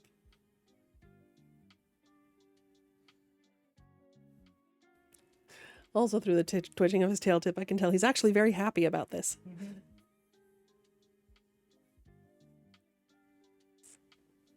I know you can't quite see it, but when the tip of his tail twitches, he's happy.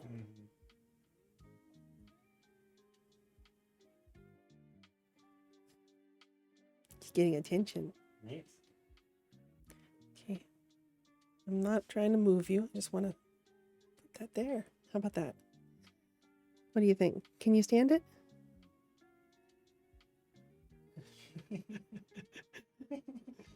It's his stream now.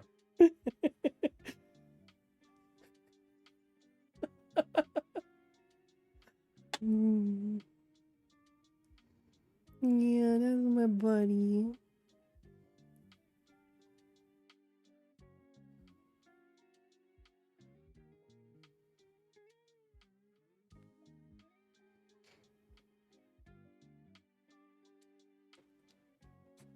The tip of his tail wags in such funny little ways.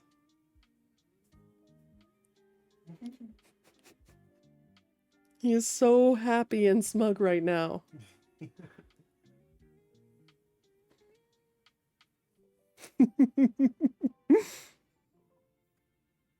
Lizard.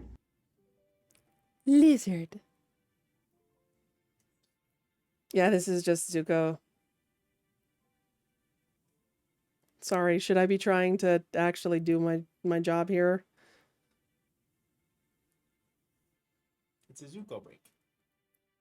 This is very important. I'm recharging all the necessary batteries to exist by just staring at my cat. This is all I need.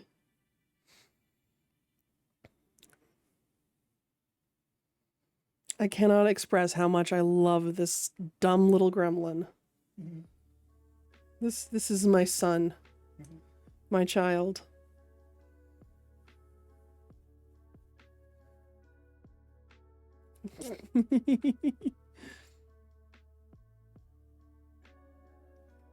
Oh, what are we doing now? Oh my. Where is he gonna go? What you doing, buddy? You not sure where you want to go just yet? Okay, careful with your tail, bud. Here, let me... I just don't want you to put it on my stream deck, okay? I'm gonna push all the buttons. Exactly, that's what I don't want you to do. You thinking about where you want to go?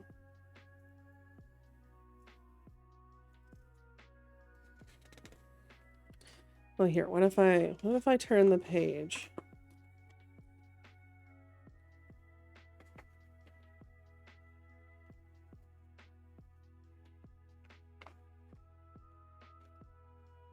Look at that. New information. What you think? Oh, you can see all of that stuff I just described.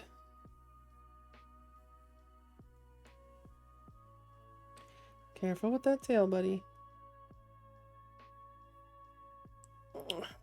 Here, if you're gonna have your tail here, just put it here so that it can be cute.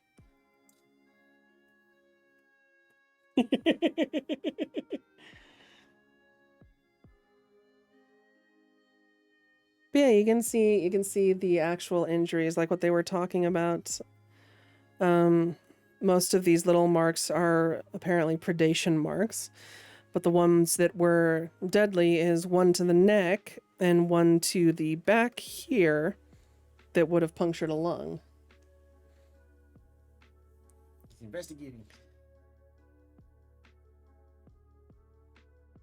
Investigating, sniffing around. Need to get Zuko a tiny little deer stalker. He's just like, no, you don't need to see this. You just need to see me seeing it. That's all. Yes. Silly boy.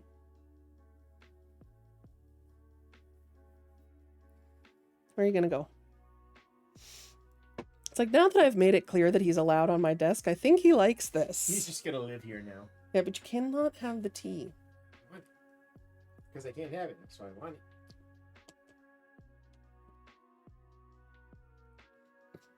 it. Look at the tail. Ooh. Okay, here's a question. Since you're kind of obscuring some of my evidence right now, let's have a look at some of the evidence. So this, are you done? I was gonna ask you to investigate this for me. He go now. Like that, just as he was leaving, you saw a final little twitch of the tail. But yeah, I was gonna show you the bear claw, but like, okay. Well, anyway.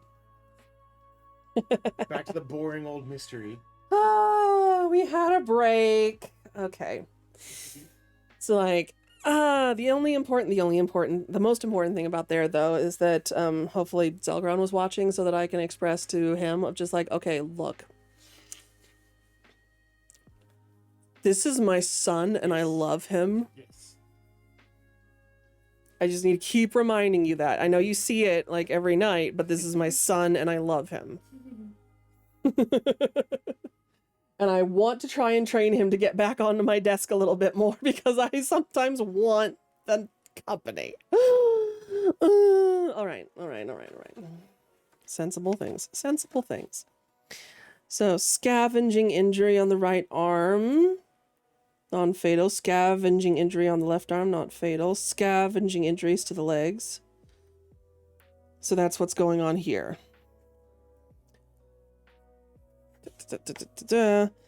But yeah, no, the dangers are stabbed to the back and stabbed to the side of the neck. Those are the deadlies. Thank you for perceiving my son. I appreciate your perception of my child. This is my son. Please perceive. Your perception is appreciated. Okay. So, let's have a little scansies internal examination. So, serious cavities. The body cavities are opened appropriately. An odor like alcohol is not apparent. Interior abdominal wall is normal. No blunt force injuries. Exposure of the body cavities showed the contained organs in their usual anatomic relationships. Everything is fine. There's free blood within the peritoneal cavity due to the sharp force injury. The neck. The larynx and trachea are in the midline. The injury to the left internal jugular vein has been previously described. Otherwise, no significant hemorrhage is present in the skin, fat, or sternocleidomastoid muscles. Thyroid is fine. There's no hemorrhage in the larynx. Scant mucus in the larynx. It's all good. Cervical lymph nodes are appropriate.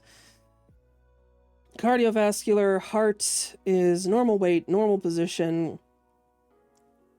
Everything is anatomic. There's no focal endocardial, valvular, myocardial lesions, no congenital abnormalities. No significant atherosclerosis. The aorta is fine. Mild plaque buildup in the aorta and its main branches. That's totally normal. Just has some, shitty eating habits on account of being 25 and in college. Is what that means. Respiratory, everything is fine. 100-gram difference between one lung and the other lung. So, external appearance and that of the section surface of the left lung shows everything is fine. Minimal congestion. Right lung shows basilar atelectasis due to the hemothorax. Is fucking stabbed. Gastrointestinal. Everything's fine. Everything's fine. Got a bit of food in the tum-tum. Compatible with beans and dehydrated meat. No alcohol. No erosions or ulcers. Everything is good. The liver is fine. And no tumors. Everything is good. Gallbladder's fine. Pancreas is appropriate in size and shape. It's fine. Spleen. Spleen! Listen to me! Sorry. The spleen is fine. Adrenals are fine. However, there's a small amount of left periadrenal hemorrhage due to being fucking stabbed. Genitourinary, kidneys are fine. Ureters, bladder are fine. No stones, nothing. All his bits and bobs are fine. Central nervous system is fine. The brain, it'd be a thing. External indications of injury as well as the deep scalp and subgaleal hemorrhage have been ascribed above. There's no hemorrhage into the temporal muscle or orbits.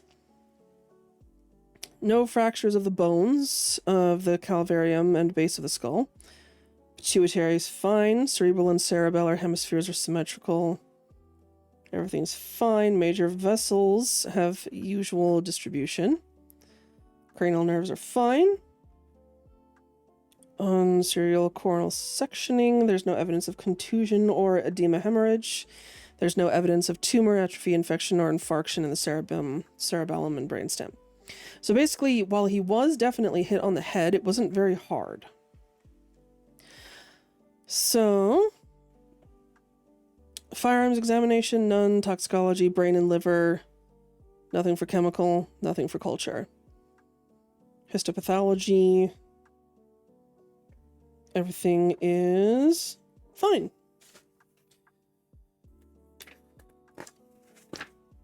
In other words, he was fucking stabbed. Or perhaps clawed. By a big fucking claw. Perhaps even one wielded. But, so this claw, courtesy of Park Services Investigative Branch, collected by Ranger Beth Fleming, it's a bear claw, found inside the lab tent. Location of collection, blah, blah, blah, blah, blah. Type of offense, fatality, bear attack. Okay, so this claw was found inside the lab tent. Why is it attributed to this case? The fuck is the purpose of this goddamn claw? Why is this here? And then there's also this multi-tool found inside Toby's backpack. Why is it here? Also, the fuck does this thing do? It's got a little measurement system on one side. That's kind of cool. Mm-hmm. It looks like, oh, that's actually kind of neat. I'm breaking the chain. I'm gonna open this. Oh. Get my grubby mitts all over it. Okay, this is actually kind of cool. Let's have a look-see. So, we've got a little ruler on one side, and then we have screwdrivers. One of each. Flathead and Phillips. Presumably, this is the bottle opener. And then probably some other stuff in here. There's a rough file surface. And it's a clippy. Clippy?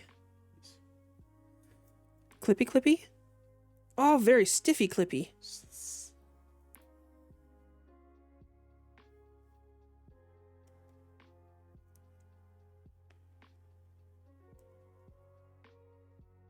Okay, so like for a keychain or some shit. It's a distinct possibility that I'm keeping this and putting this on my keychain. This is neat. That's fair. I like it. I'm keeping it. It's evidence for now, but... Yeah, for now, but once we're done with this, I'm keeping that. Yep. But then the other thing is just a fucking bear claw. But like, okay. Bear with me here. I feel like the bear claw...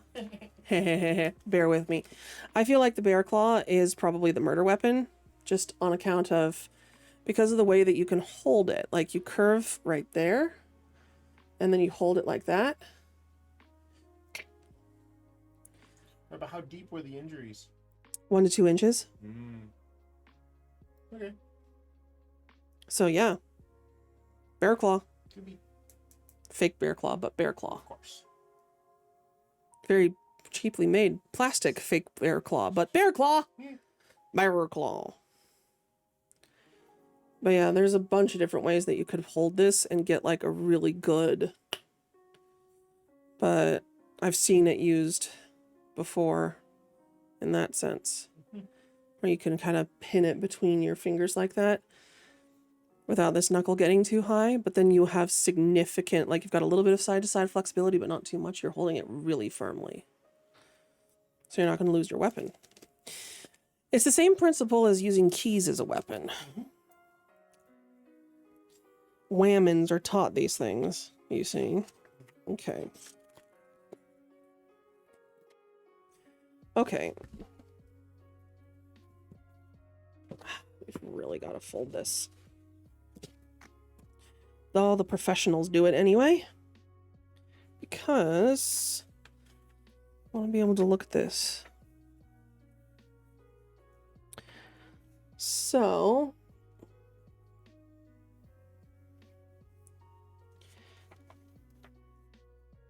Here's his shoe. 3 yards away.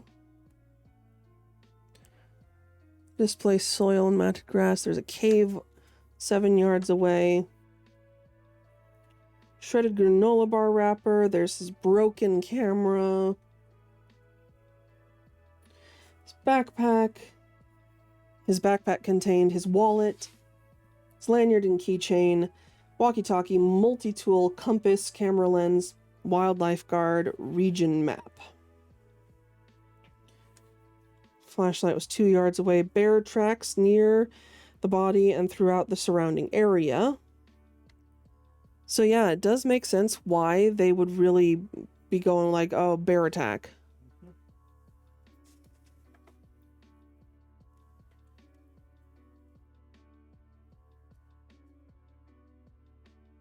Yeah, we've got a nice little diagram showing the approximate location of items. And we do have a picture.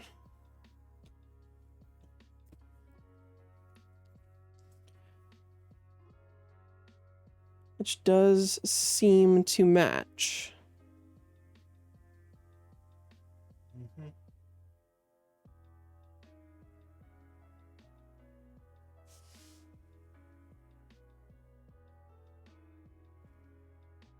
Poor guy. Mm. Notice they didn't capture the bear shit in the picture. Rude.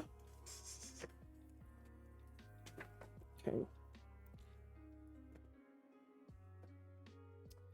So after this, we get into witness statements. Mhm. Which I'm going to ask Maribel to read. You still up for that? Sure. Okay. Let me back up. I'll get out in the way. Here.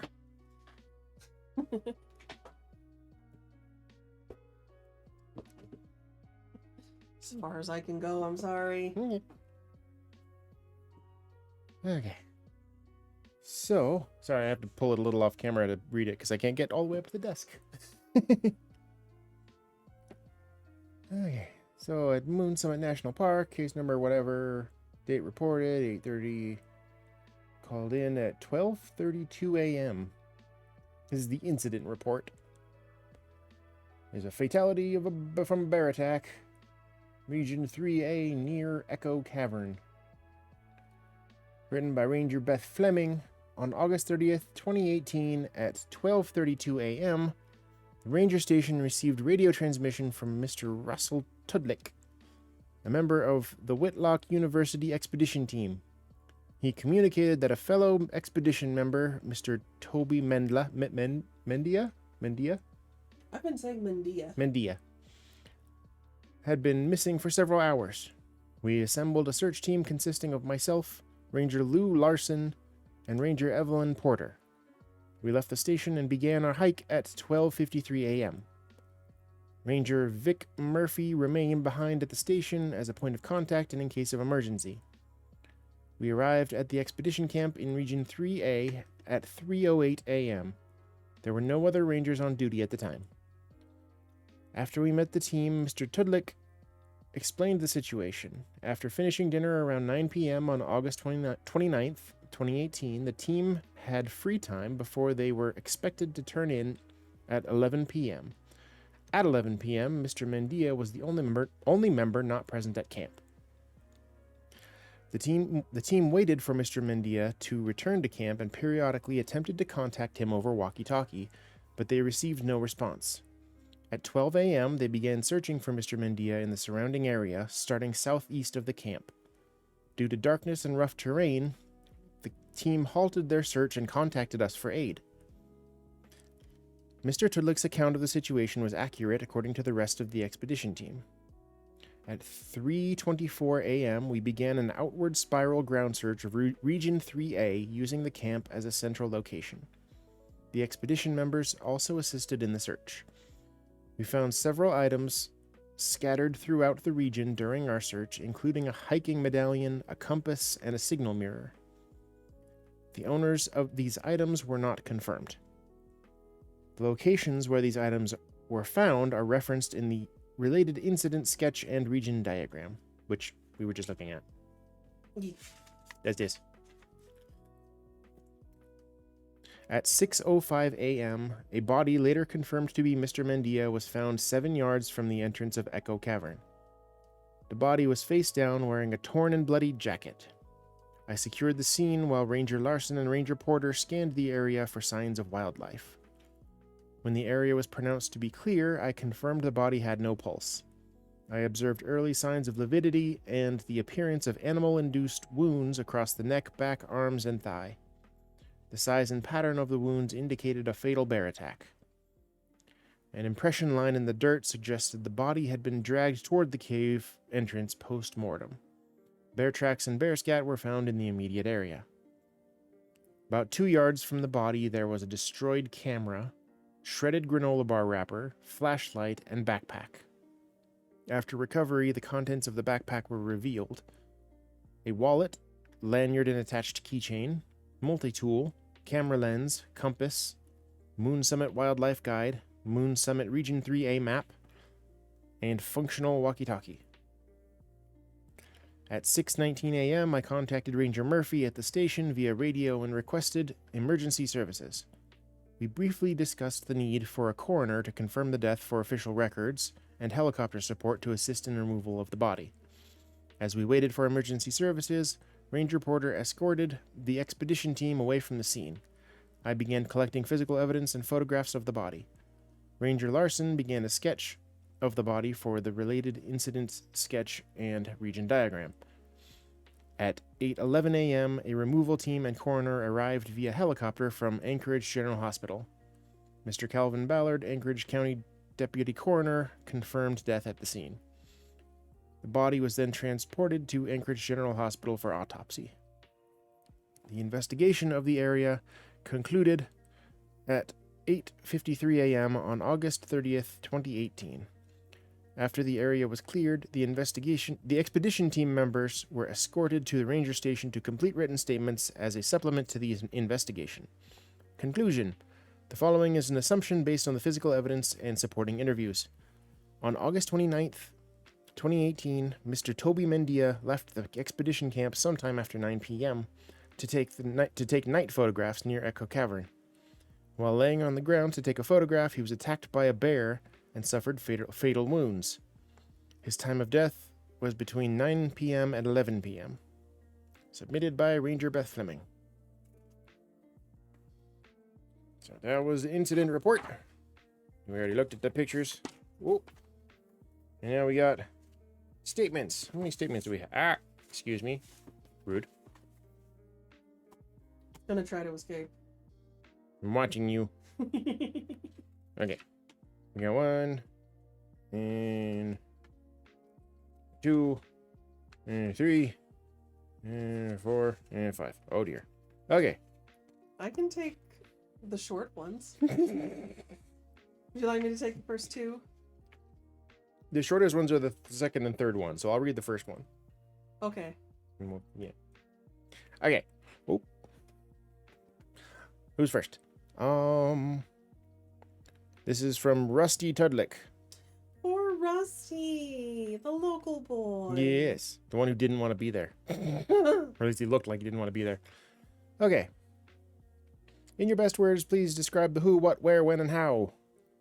Last night, we had gotten a ping off one of the traps to the east of camp. So after dinner, I decided to head out there to check what we got and reset it. Once I got there, I thought our luck had finally turned as I saw there was a cat inside. But it wasn't the ghost, just a regular... I don't know how to say that. Loop servier? I don't know.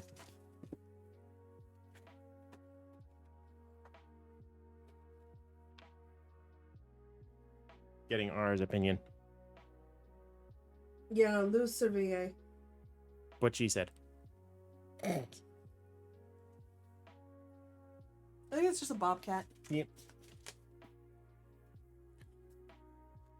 The SOB put up a hell of a fight and got my arm good as I was setting it free.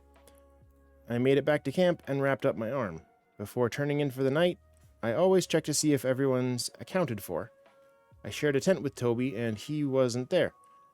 I asked around, and nobody had seen him. We went out to search, found nothing, and called the Rangers. You all know the rest. What happened to Toby is a damn shame. I don't want to sound callous, but this is exactly the kind of thing that happens when you bring a greenhorn on a 5-month expedition. The school never should have let him come without extensive field training. Toby never did listen. The group knew not to go off alone. He knew not to get too close to a bear den, but he did. The poor kid was in a position he never should have been put in, and he made bad decisions on top of it. As awful as it is, you can't be surprised by what happened. Want to do the next one? Sure. Okay. Rusty definitely likes animals more than people. Yeah, I get that. Get your... It flicked me in the face. Oh no! Rude.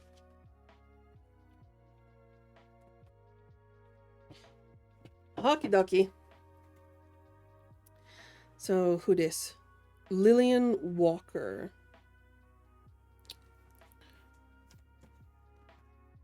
Haven't learned who everyone is. That's the documentarian. Documentarian, alright. So, last night I was preoccupied, thinking about which shots I still need for my documentary. My top priority was to take more footage at golden hour. It's a filming must-have. The soft, warm colors really complement landscape shots. In May, when we first arrived here, the sun would set around 11 p.m., but I was always asleep by then, since we needed to be up by 6:30 or 7 in the morning. It's late August now, and Rusty told me the sun would be going down a little after 9 p.m. So, when I was done eating, I hiked over to one of the more scenic spots with my camera. I assumed Toby was doing the same elsewhere. We're not supposed to go out alone, but I don't blame him for being reckless. Toby and I were kindred spirits, so in the end I understand why he would risk it for the perfect shot. Chills me to the bone to think I could have met the same fate. Should I do the next one? Sure, the next one's short too.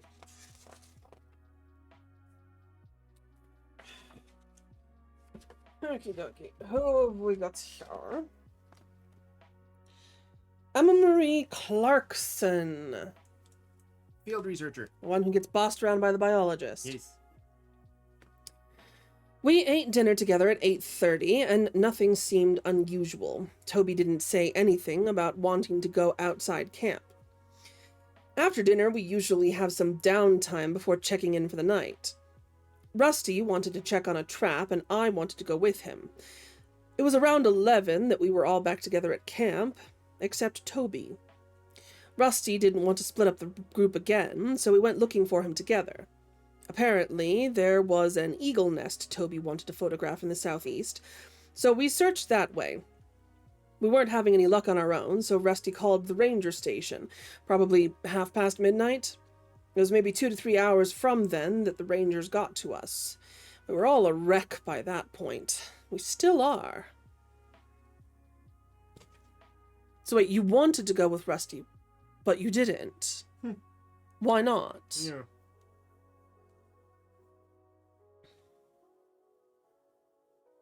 Okay, so presumably that means that she was somewhere, but who knows where. Yeah. All right, so we've got the 2 Ponces left, Yep. presumably.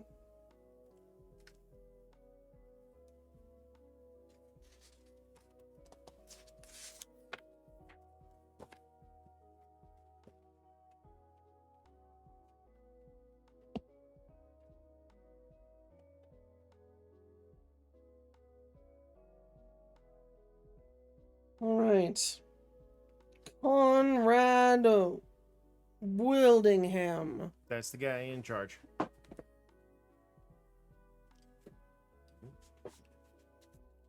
Okay. From what I saw of the body, the Rangers were correct in labeling this as a bear attack. Excuse me. We received countless warnings from Rusty about going out alone, especially between dusk and dawn. Bears are crepuscular. I assume. Oh, that's a period. I assume Toby had learned as much during his time out here. He was a spirited boy, but very foolish.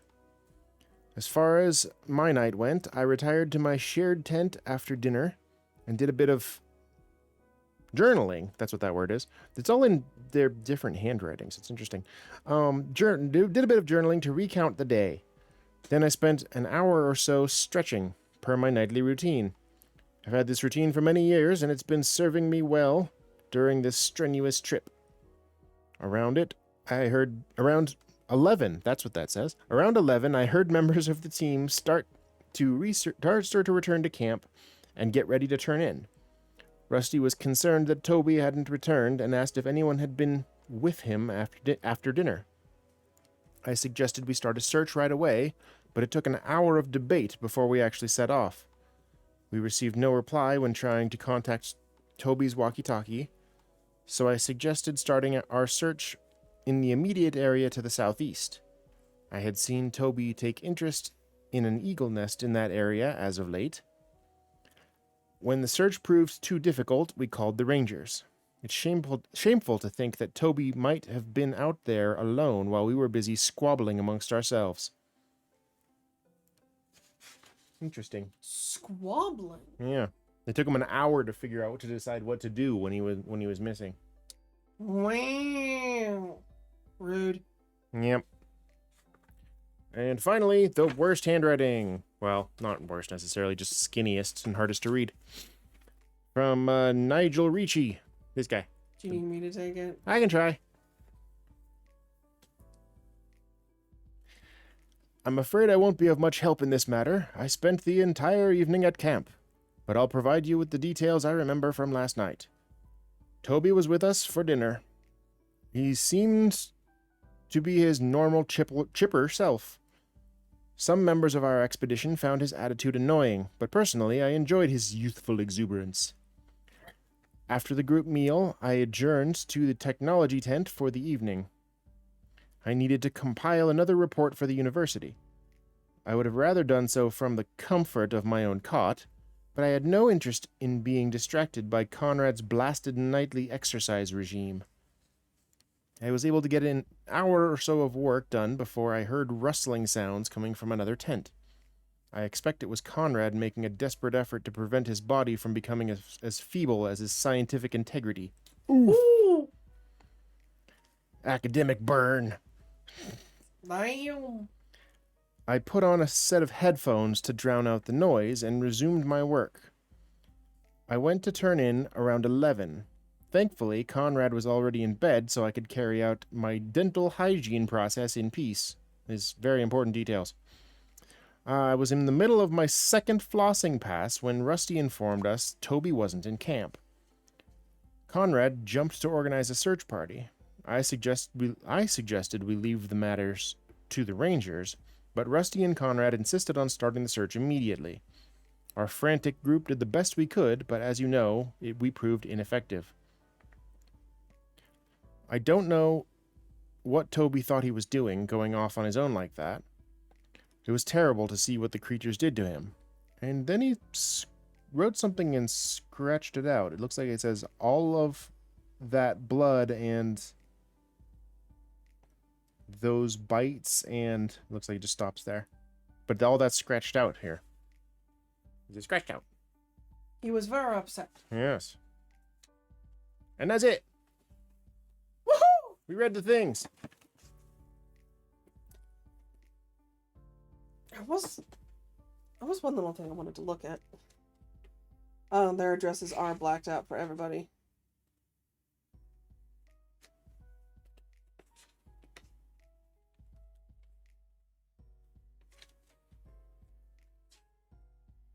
Okay. Woo! Right. Yes. So, What is the note to self? Whose note is that? Did it say somewhere?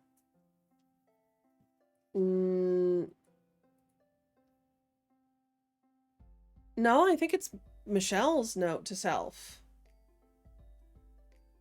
Huh.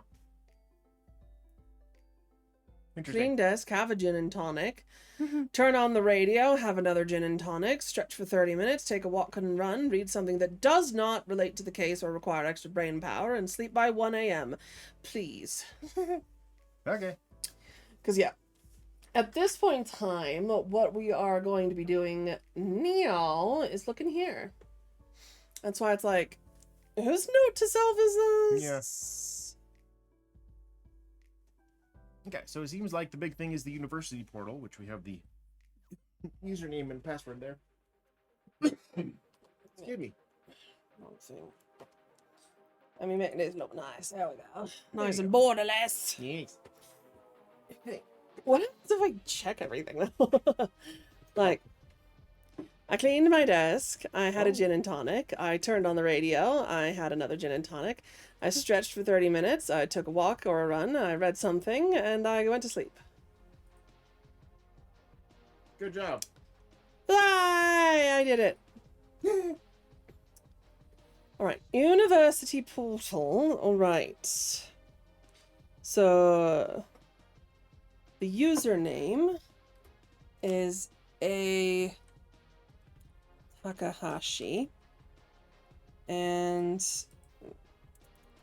shut up, autofill. You're dumb right now. Is password is or Sinus 92.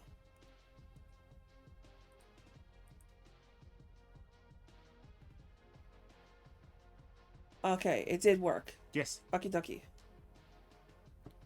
So, let's have a look-see then. Academic resources. So stressful semester. Whitlock's Counseling Center has excellent stress management services, including counselors and student-led study groups. We also provide discounts for local stress-relieving businesses such as Pet-a-Puppy, where dogs can help you de-stress, and the break room, where you can take a baseball bat to your problems. Nah. That sounds great. How do you de-stress? Do you need to break shit, or do you need to pet a puppy? First one, then the other. We got you. We got you. Okay. News and events. Due to a recent increase in daytime sightings of raccoons around campus, reports of their strange behavior, we must encourage everyone to fucking shoot them, please. No, sorry. Just don't is the answer there. Employment? Jobs. Click here for there's a job portal. Oops, Oops. unavailable. Something's broken. Okay, fine. Campus life. Campus life. Clubs. Oh, we've got our own esports and Quidditch teams. Wow. Is that also going to be broken? Yep. Yeah. I figured. Is that also going to be broken? Yeah. They're just trying to make it a thing. Okay, documents and files. Supplies. Supplies. Supplies! Okay. So, is this going to be for everybody, or? I think this is for the whole expedition, yes. Okay. So, 6 backpacks, bear spray, A box of it. 1 box, 10 each. Okay. Man, imagine if you accidentally made a typo and changed the B to an H. Here spray? Yes, I realized in the middle of my sentence that my joke didn't actually make sense. Thank you for calling it out. It's like hearsay, only you squirt it instead of listen to it. It's here spray instead of hearsay.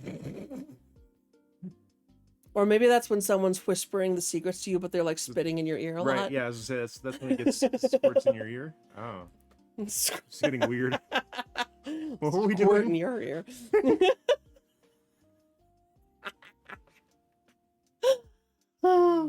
Box trap. They got him. Yes, that's probably what the one dude went to go check with the cat in it. Cameras, camping ladders, carabiners, Clip-on microphones, 6. I can mic up everybody. Compasses, 2 cameras, 4 batteries, 2 lenses, emergency blankets, excavation kits, fire starter knives, first aid kits, a box of flares, flashlights, stools, survival knives, glow sticks, box of glow sticks, 2 lab tents, 1 label maker, very important. Hi, Cole! We're looking at what was required for a trip. It's our new mystery. It's the new mystery. Pocket audio recorders, multi-tools. Everybody, it looks like everybody got a multi-tool, yo. Pocket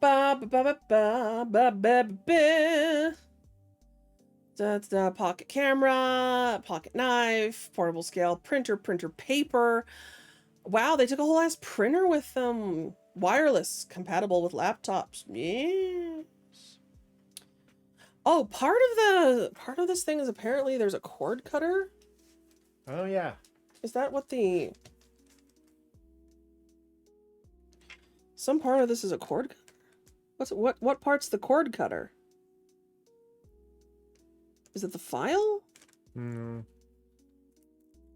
Because it's a 2-inch ruler, screwdriver, wrench, cord cutter. Oh, I bet that the gradation inside, that's for wrenching. Mm-hmm.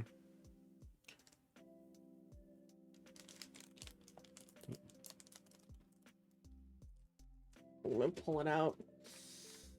A really nice boy, okay? Look. I've got it here. So his name is Toby Mendia. And it's him. He's the kind of guy who invited people over to his teeny little apartment for Thanksgiving when he found out they had nowhere to go. And I think it's looking like a bear might have got him. I think somebody wants it to look like a bear got him. Yeah, somebody definitely wants it to look like a bear got him.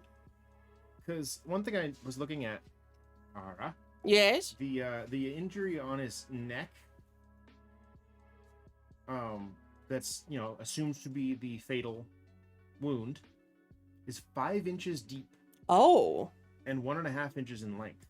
So I've been looking at this thing, looking for something that could do that, because most of these blades on there are shorter. Yeah, like even the pocket knife. Yeah. That's fair. Because, yeah, the bear claw wouldn't have done it. Was there anything up higher? I don't know if I missed anything. Because there's the fire starter knives that are 3 3/4 inches. There's... We're also not done. I know.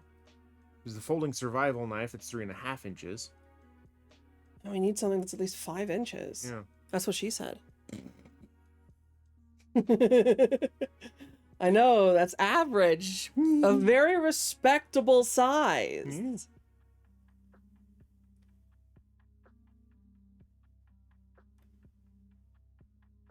I got it. It's the printer paper. Oh, that's... Paper cuts are brutal. Absolutely. Absolutely. Paper cuts are the worst. Tactical knife. 5-inch blade. Oh. 6 of them. Everybody had one. Everybody had a tack knife. Okay. Team members may also bring the following effects if approved: scientific samples, books and other research essentials, chargers, flash drives, earphones and other electronic essentials, writing utensils, journals, folders, and other note-taking essentials. Not included on this list is food, cookware, clothes, shoes. You're not allowed to bring shoes. Not included, not allowed. Oh, not included. Blankets, pillows, toiletries. Prohibited. There you go. Is alcohol, tobacco, illegal substances, and firearms. No guns. No capes. So yeah, tack knife. Yep. 100%. Probably the murder weapon. Yeah, probably. All right, press release.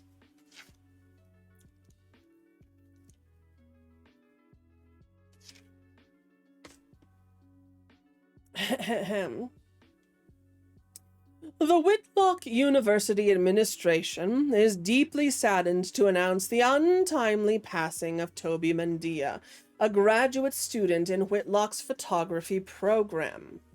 Despite all possible precautions, Toby was the tragic victim of an animal attack during the recent Moon Summit expedition. Toby spent his final few weeks doing what he loved, photographing nature. The faculty, staff, and students, and entire Whitlock community extend our condolences to the Mendia family during this troubling time.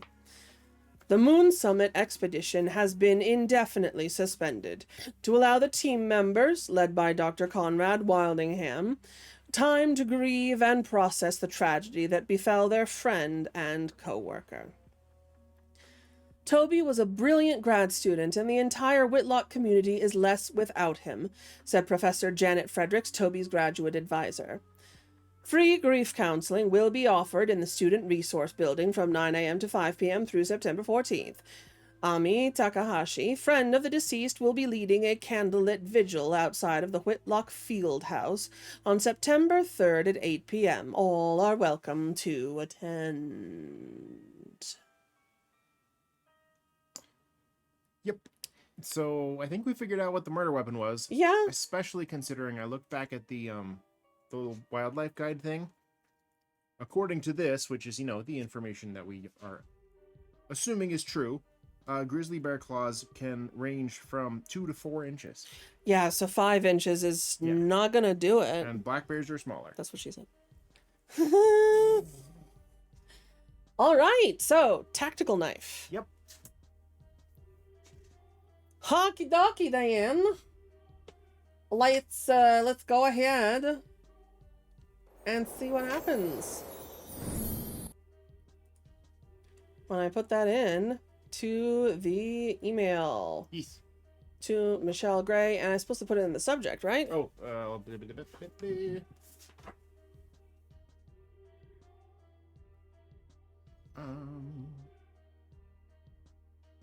if you do, send me a message in the contact title the message with the type of weapon, and in the message body you can elaborate on your findings. Okay. Let me scoot over a little bit so that I can... Have your typing hands. Yes, I need to be able to type. Thank you very much. Okay. So, the subject is... Excuse me? Hello? Can't type in the subject. Okay, so... Oh, that's interesting. It's mirrored. Tactical knife. Just do that.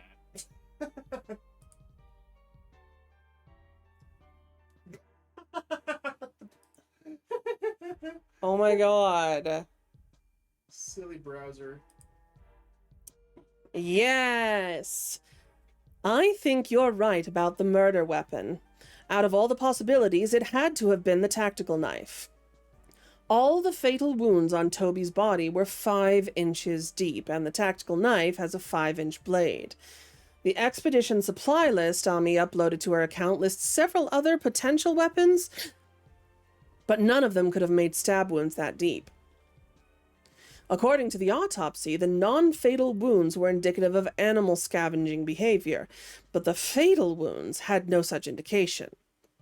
The wounds inflicted by the bear after Toby died, they were the perfect cover-up. Was it an awful coincidence, or did the murderer plan all this? Planned. They drug his body to be right outside of a bear cave. Yep.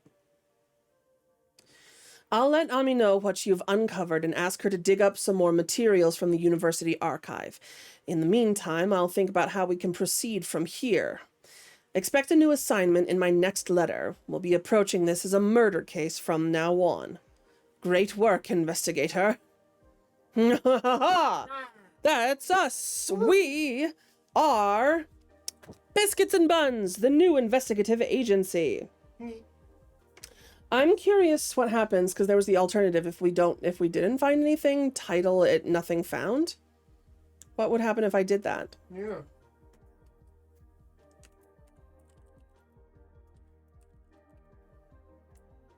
Just curious. If we'll get back a response that says that's the wrong response.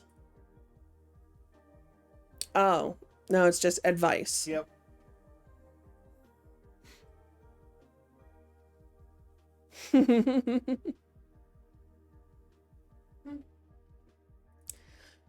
All right. So, other than that, we really don't have anything else to play with right now. Oh, we have pictures of bears and stuff. Cat. Cat. Cat, cat, cat, cat, cat, cat, cat. Oops. Suck. Sucks to suck, that's me. Unfortunately, we can't listen to the playlist that they provide. This one looked actually pretty good. But we've identified a murder weapon! Ooh. And I'm keeping the multi-tool because this is cool. And I want to. Also, I found the cable cutter.